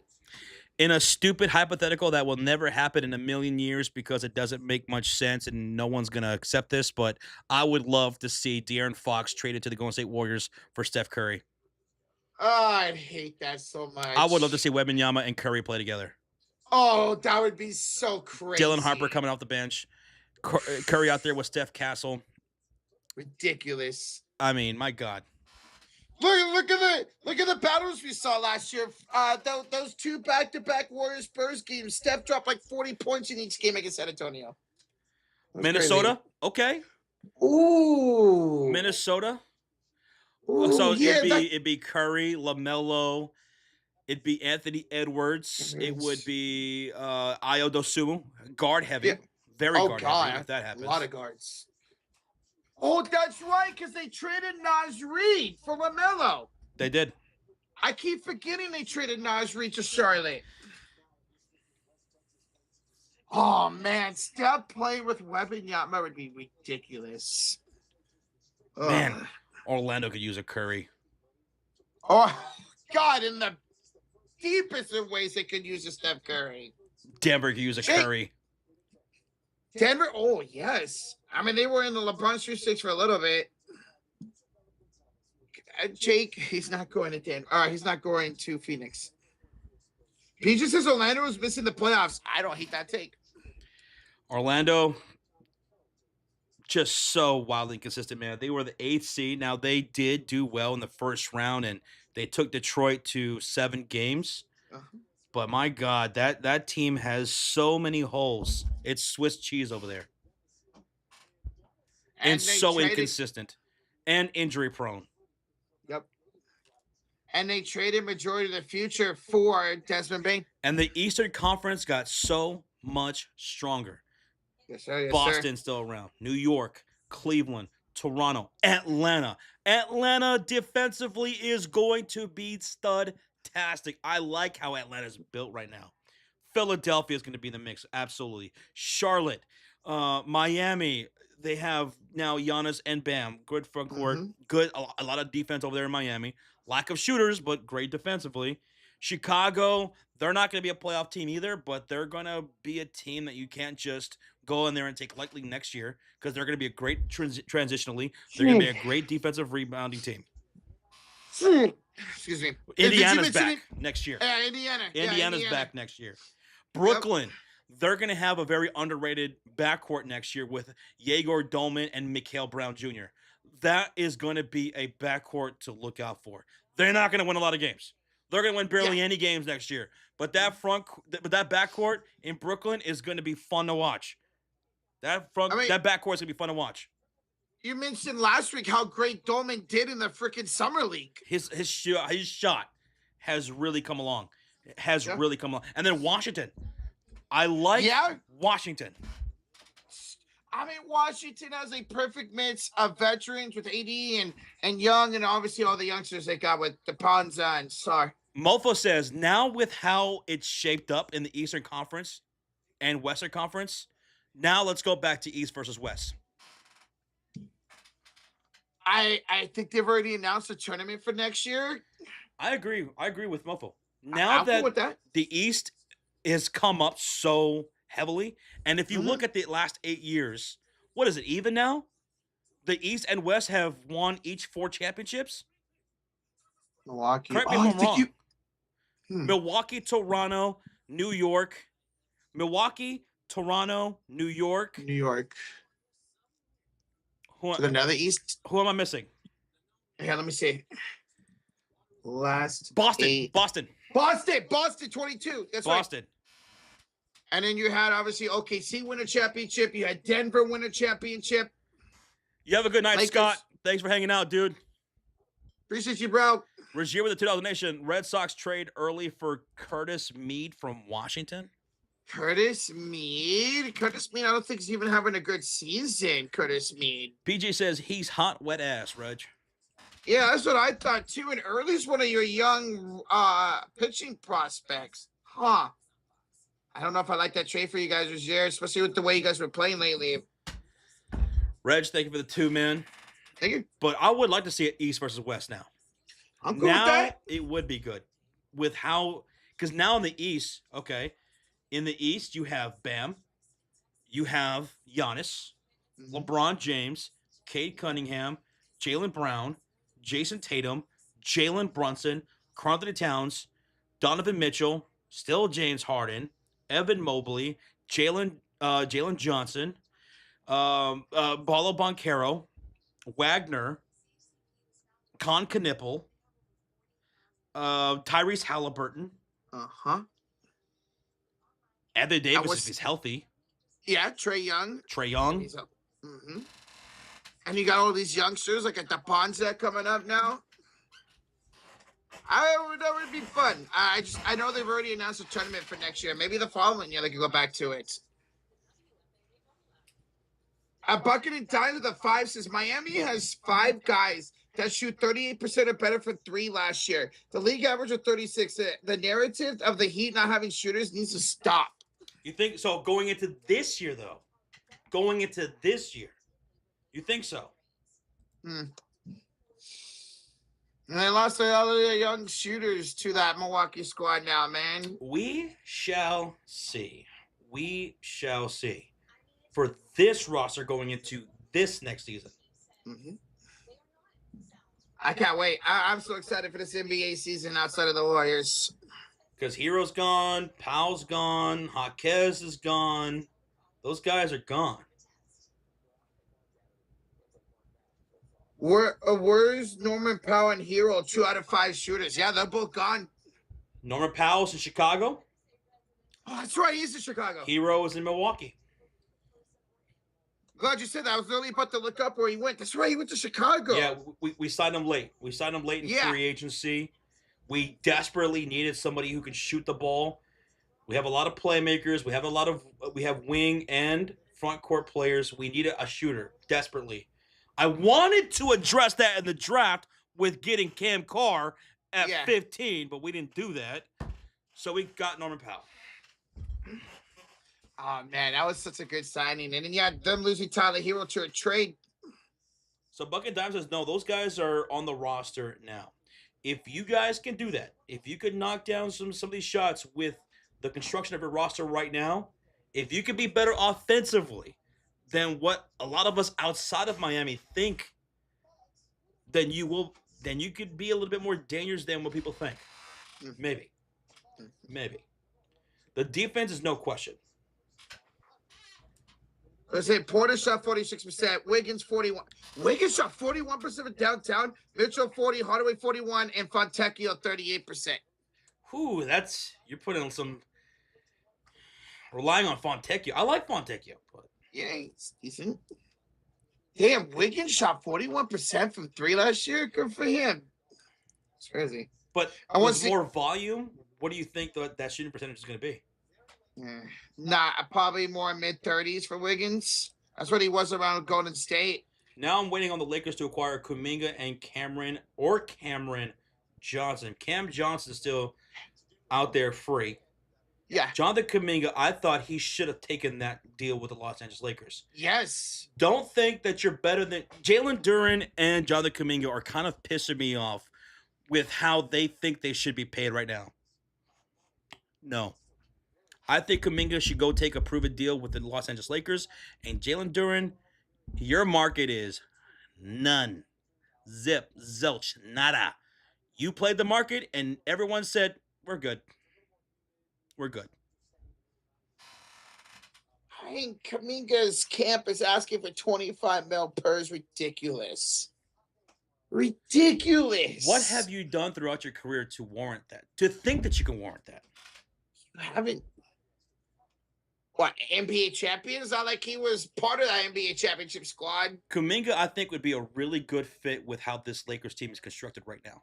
Yes. Really good fit. And being under the bright lights, take a proven deal with the Los Angeles Lakers and set yourself up for a major potential contract for your next deal, your next go-around. Thinking you're going to get that now, you and Jalen Duren are outside of your mind if you think you're going to get some real big money like that. Not happening. I would love to see the. Well, I mean, I'm a Warrior fan, but I'd love to see those lots from Luka the Kaminga. That would be fun. They're young, they're talented. Yes, They got to still prove it. yes, very much. I mean, Jonathan Kaminga could be such a good two-way star in this league if he put his mind to it, man. 80 says Duran's asking for super max north of 50 to 60 million. If he would have played in the playoffs like he did in the regular season, he might have a shot at that. Yep. He might have had a shot at that. But he was so bad in the playoffs to the point where he had to go to the bench in some of the closing of these games, in the middle parts of the game. He was awful.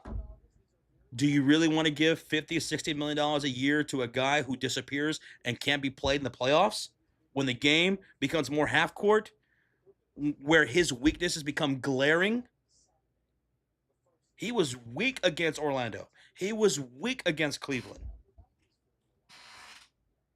Yeah, Peaches says I thought the Kings were going to match Duran's asking price. To be honest, I was saying that earlier. Like right when free agency opened up, there was rumors about Sacramento, but they quickly died. Yep, they died quickly. I'm glad Kessler was chosen over Duran, says NE 1877. Easily. I know Kessler comes with some injury concern what happened last year with his shoulder. Yeah. But talent-wise, no doubt. Kessler's can actually defend. He could protect around the rim and rebound at a better rate than Duran can. He's a feisty dude, whereas Duran can be so soft sometimes. All right, hey, Kessler with freaking Luka Doncic, man, that's a perfect match right there. Yeah, PJ. Kessler's rim protection is unmatched. Yeah, absolutely one of the best rim protectors in the league. He's definitely a perfect fit to put alongside Luka. Perfect. Like you mentioned, Josh Gordon this last season, Lakers wanted to build what they had out there with Dallas. Well, that's a good start with Walker Kessler. They can put some more athleticism and they can land Jonathan Kuminga too. Do we know where Mitchell Robinson went now that the Lakers didn't re-sign him? I think he went to Boston. He did go to Boston. He went to Boston. He went to Boston. It was funny because people were roasting him. Were roasting the Boston Celtics. They were putting his highlights up, and a lot of the highlights were against the Celtics. Yeah, he went. I like that. He went to Boston. Well, Boston's going to get a guy who can't shoot free throws, but he can rebound his ass off. Yes, sir.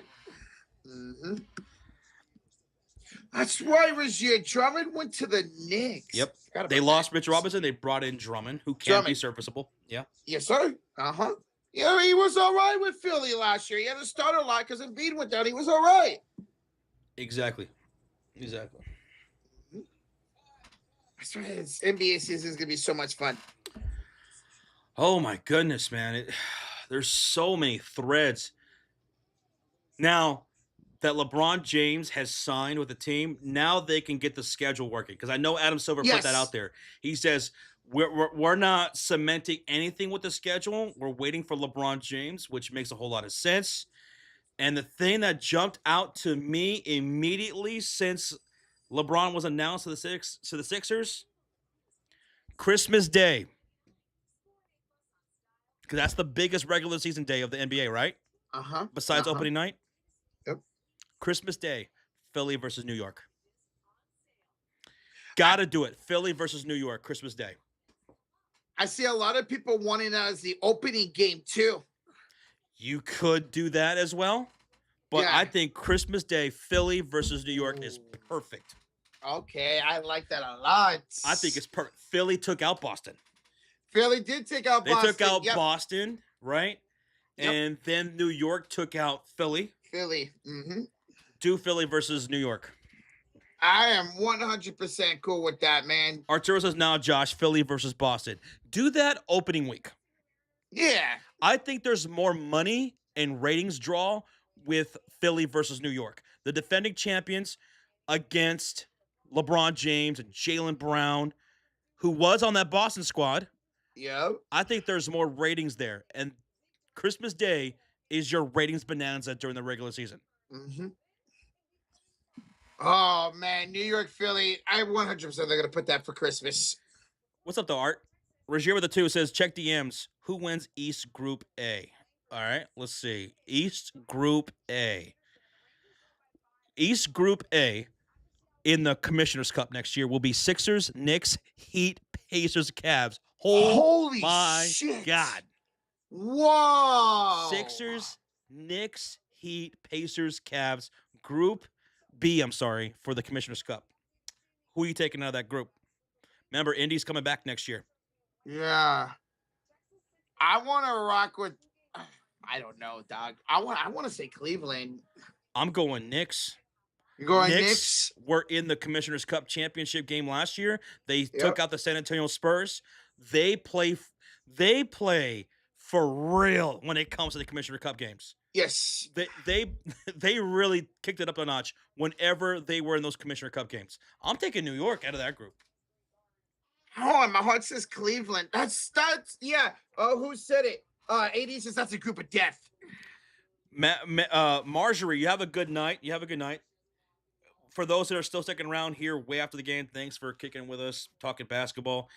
Once again, shout out to JB Taylor. It's his birthday. Yeah, man. Hopefully you had a really good birthday, JB Taylor. Arturo, sing him happy birthday. And we know you got the voice of an angel. Josh, you saw Gosling as Ghost Rider? No kidding. Gosling is Ghost Rider? Gosling is Gosling is going to be Ghost Rider, and he's got an upcoming Star Wars movie coming. Are you going to be in a Star Wars movie? Yeah, he's going to be a Star Wars movie coming out, I think, this year or next year. Oh, I did not know that. Okay. I didn't know either one, the Star Wars or that one. What else are you going to put on Christmas Day? I think New York versus Philly has to be one. Obviously, the Warriors will be on Christmas Day with Curry. Probably against like the Lakers or something. Thunder Spurs. Lakers Warriors. Philly New York. Need another Eastern one. Need another Eastern matchup. I would probably say Miami versus somebody. Boston? Maybe Miami. Yeah, I'd say Miami. Maybe Miami, Boston. Miami, Boston. T-Wolves, Nuggets. Nuggets are usually the late Christmas game almost every year. Oh, I like that. Nuggets and T-Wolves. They always play good games. Ooh, Heat versus Pacers. Ooh. I like the contrast of that. Heat versus Pacers offensive transition game versus the defense of the Heat. Chess match. I like that. That's good. That's a really good one. Bucks, Celtics. I get it. It's not gonna. Yeah. Oh, Bulls, Celtics is father time. This Christmas Day lineup is going to be probably the best ever that we've seen. Yes. We'll see when it gets announced. Yeah. But because it could be, they got to bring back the Christmas Day jerseys. Please, I missed the Christmas jerseys. The Warriors had so many good jerseys. You're probably never going to get the hype that you're going to get for this upcoming NBA season because there's only a year or two left of LeBron and Curry. You got Wemby, you got Brunson, you got all these things going on. You got to hype up this Christmas Day more than you ever have. I'm talking like way back in the day when they did that commercial with with Derrick Rose and Harden and LeBron and Curry, like that kind of level marketing, and bring back the Christmas Day jerseys. Please, man. Yeah, PJ was just saying that. Yeah, bring back the go-to commercials when they release the jersey. Exactly. Yep. I'm sure you can come up with a creative new ad for the Christmas Day game. Absolutely. Because now you're competing against the NFL. Yes, NFL is running Christmas Day games. Yep. You gotta come with fire, heat, true heat for 2026. The Christmas Day slate for the NFL is really freaking good this year too. I was going to say, I really do think we're getting Lakers versus Warriors on Christmas again. Yeah. Luka versus Steph. Yeah, I think so too. That's what I think. That'd be easier. Yeah. Because you're going to have the Lakers, you're going to have the Warriors. Put them against each other. Just put them against each other so that way you could have these other juicy matchups. There's so many matchups you could do. My God, there's so many matchups you could do. I wonder when they're going to officially announce the schedule that LeBron signed. Probably maybe beginning of August, maybe. What's a low-key matchup you could do for opening week or Christmas Day? Low-key? Yeah, like something that could be really, really damn fire, but teams that we probably haven't mixed together yet. I think East. I'm thinking like maybe throwing in like an Atlanta Okay. versus or a Portland, They're young. Houston. IT was. Arturo, who's IT? Suns, Wolves is Jake. Atlanta, Phoenix is any. Bucks, Heat. Bucks Heat, yeah. Give me Atlanta versus Cleveland. Ooh, Atlanta, Cleveland would Give be me pretty Atlanta, solid. Cleveland opening week. Okay. I wouldn't mind that. Huh. Just trying to think if there's any other matchups. Detroit, San Antonio. Oh, Arturo, learn how to spell. I want to see Charlotte versus Chicago. Charlotte, Chicago? My goodness. I like what Charlotte did. I like how their team is constructed right now. Chicago, what they did this offseason, I think Chicago, Charlotte could be a really fun matchup this year. Okay. Brooklyn versus, no, you know what? Hold on. Washington versus Indiana. Ooh, the youngsters, Washington versus the bounce back, Indiana. Josh, Wizards and Knicks. Trae Young back. Ooh, I like that. Ooh. Wizards, Knicks. This time, Wizards are for real. Trae Young back in the Garden. I like that. Back at the Garden. Good. That's a good one. That's good. That's cinema. Warriors, Thunder are going to kick our ass, Gianna. Raptors, Knicks. Ooh, okay, Jake B. Raptors, Knicks. Raptors are going to be low-key next year. I like them. They're a tough team. They're a good defensive team. They're tough. They're nitty. They're gritty. Now we'll see about the Kawhi situation. Yes. Yeah. See what's going on with Kawhi. Let's see if something gets resolved before the season starts. Hopefully it does. Raptors at Clippers, that'd be something. Raptors, Clippers, after the trade finally gets approved. Yeah, I think it's approved. Yep. Suns, Warriors, I want to beat the Warriors so bad. Well, that's because we own your franchise, Jake. We own your franchise. Outside of you guys beating us in the play-ins. I want to see the Rockets lose a lot of games this year. Damn. I don't like the Rockets. I've never cared for I like Amen Thompson, but outside of that, Tari Eason, cool. Even Şengün kind of pissed me off a little bit this past season. Yeah. I want to see them lose quite a bit of games. Yeah, Warriors and Rockets have a rivalry for the last 10 years now, so I don't care for Houston at all. I love KD, and I don't like Tari Eason. He hates the Warriors, Tari Eason. I'm really curious to see how this investigation is going to play out, man. I can't believe it's taken this long. I can't believe it's taken this long with the Kawhi situation. But in my opinion, I'm thinking not anything is going to come from it. And I think the trades are going to finally go through and Kawhi is going to play with Toronto. But just the fact that it took this trade to happen for them to finally advance this talk about the investigation, man, it should have been done a year ago. Josh, rate the Warriors offseason out of 10. God.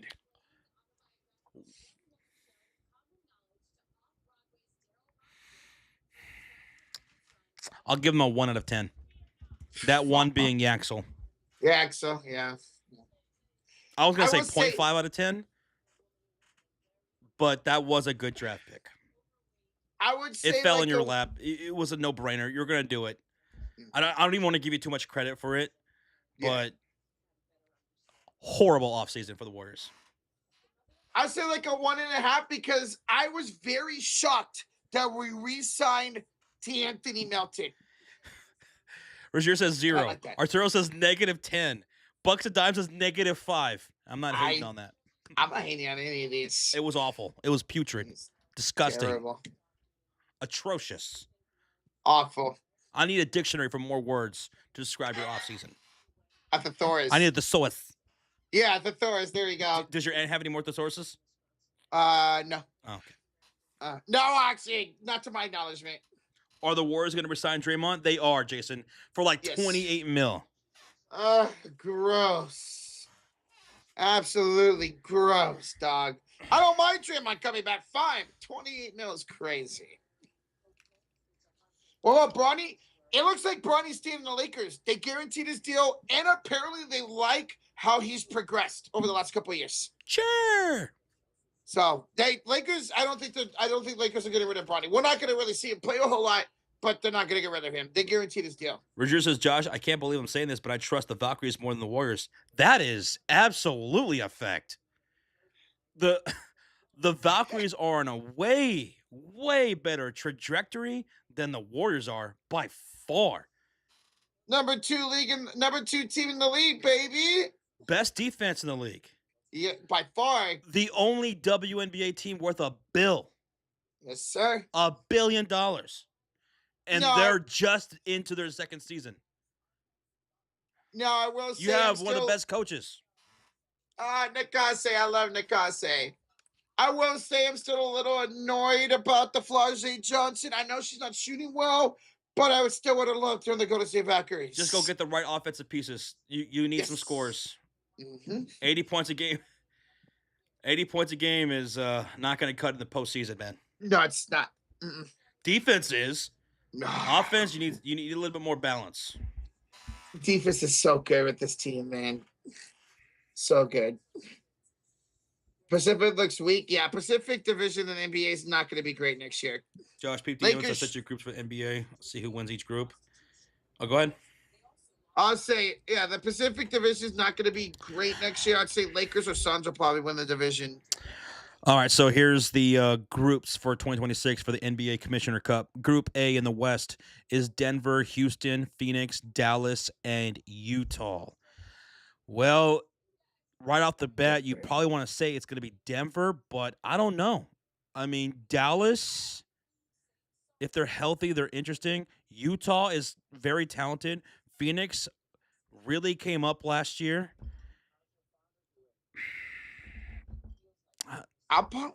By default, I think I'll go with Denver. Me too. But I wouldn't be surprised about Utah. Okay. Let's see. West Group B. Oklahoma City, Minnesota, Pelicans, Grizzlies, Clippers, Thunder. I'm going to say Minnesota. Group C. Spurs, Lakers, Portland, Warriors, Kings. I'm going Spurs with the dark horse being probably Portland. Agreed. Maybe Lakers, we'll see how it all looks together, but I'll go Spurs. Okay. For Group A, Detroit, Toronto, Orlando, Milwaukee, Brooklyn. God. I'm going to go Toronto. I'll rock with Detroit. I think they'll be a good regular season team again. Group B, once again, it's New York, Cleveland, Philadelphia, Miami, Indy. I'm taking New York. Taking Cleveland. Group C in the East, Boston, Atlanta, Chicago, Washington, Hornets. Give me Atlanta. I'll go Boston. I'll take Atlanta. Oh. They'll be one of the better defensive teams next year. Yeah, that's a tough one. But I'll rock with Boston. I think Atlanta can finish second, and then maybe a wild card is Washington. Get off my screen. Oh, no, this is glitched. There we go. All right. Give me Wizards, says Roger. I'm not hating that. Okay. No. I'm looking forward to Washington. I like their starting five, and I like their depth. Yes, sir. Yes, sir. They got such a great mix of veterans and youth. You need to take a page out of the Bulls and Washington Wizards, Roach. The Bulls had one of the worst front offices in the NBA. We cleaned house, and we are back on track this offseason. We have a good front office. Washington did the same thing. What, a couple years ago? 2 years ago. 2 years ago. They did the same thing. Yep. Complete turnaround. That's what you need to do. You need to clean house. Absolutely we do, man. And if Washington could do it, you need to do it. I am not going to argue with that. I hope we do, man. I hope. What are your thoughts on the NBA expanding to 32 teams? It's going to happen. Seattle's coming back into the fold. Las Vegas will have a team. And I hear they're going to be called the Jacks or something like that. Oh, really? Interesting. The Jacks. Oh, I don't hate that. It's Las Vegas. I don't mind the Jacks. Well, all right, guys. We're going to head out. It's the 10:40. Appreciate the love, the support, the talks after the games. As always, it was fun. I had a lot. Roja had a lot to say about the NBA news. I've been circling since our last live stream. So appreciate you guys talking with us. It was a lot of fun, man, and we'll see you guys Tuesday as the Fever take on the Seattle Storm. All right, you guys take it easy. Don't be sleazy. Take care and spike your hair. All right, everybody go to PJ's channel. He's going to be going live here in about 10 minutes for Fortnite, right? Oh. Let's go. Fortnite's back. All right, guys. You take it easy. Bye-bye. Good night, y'all.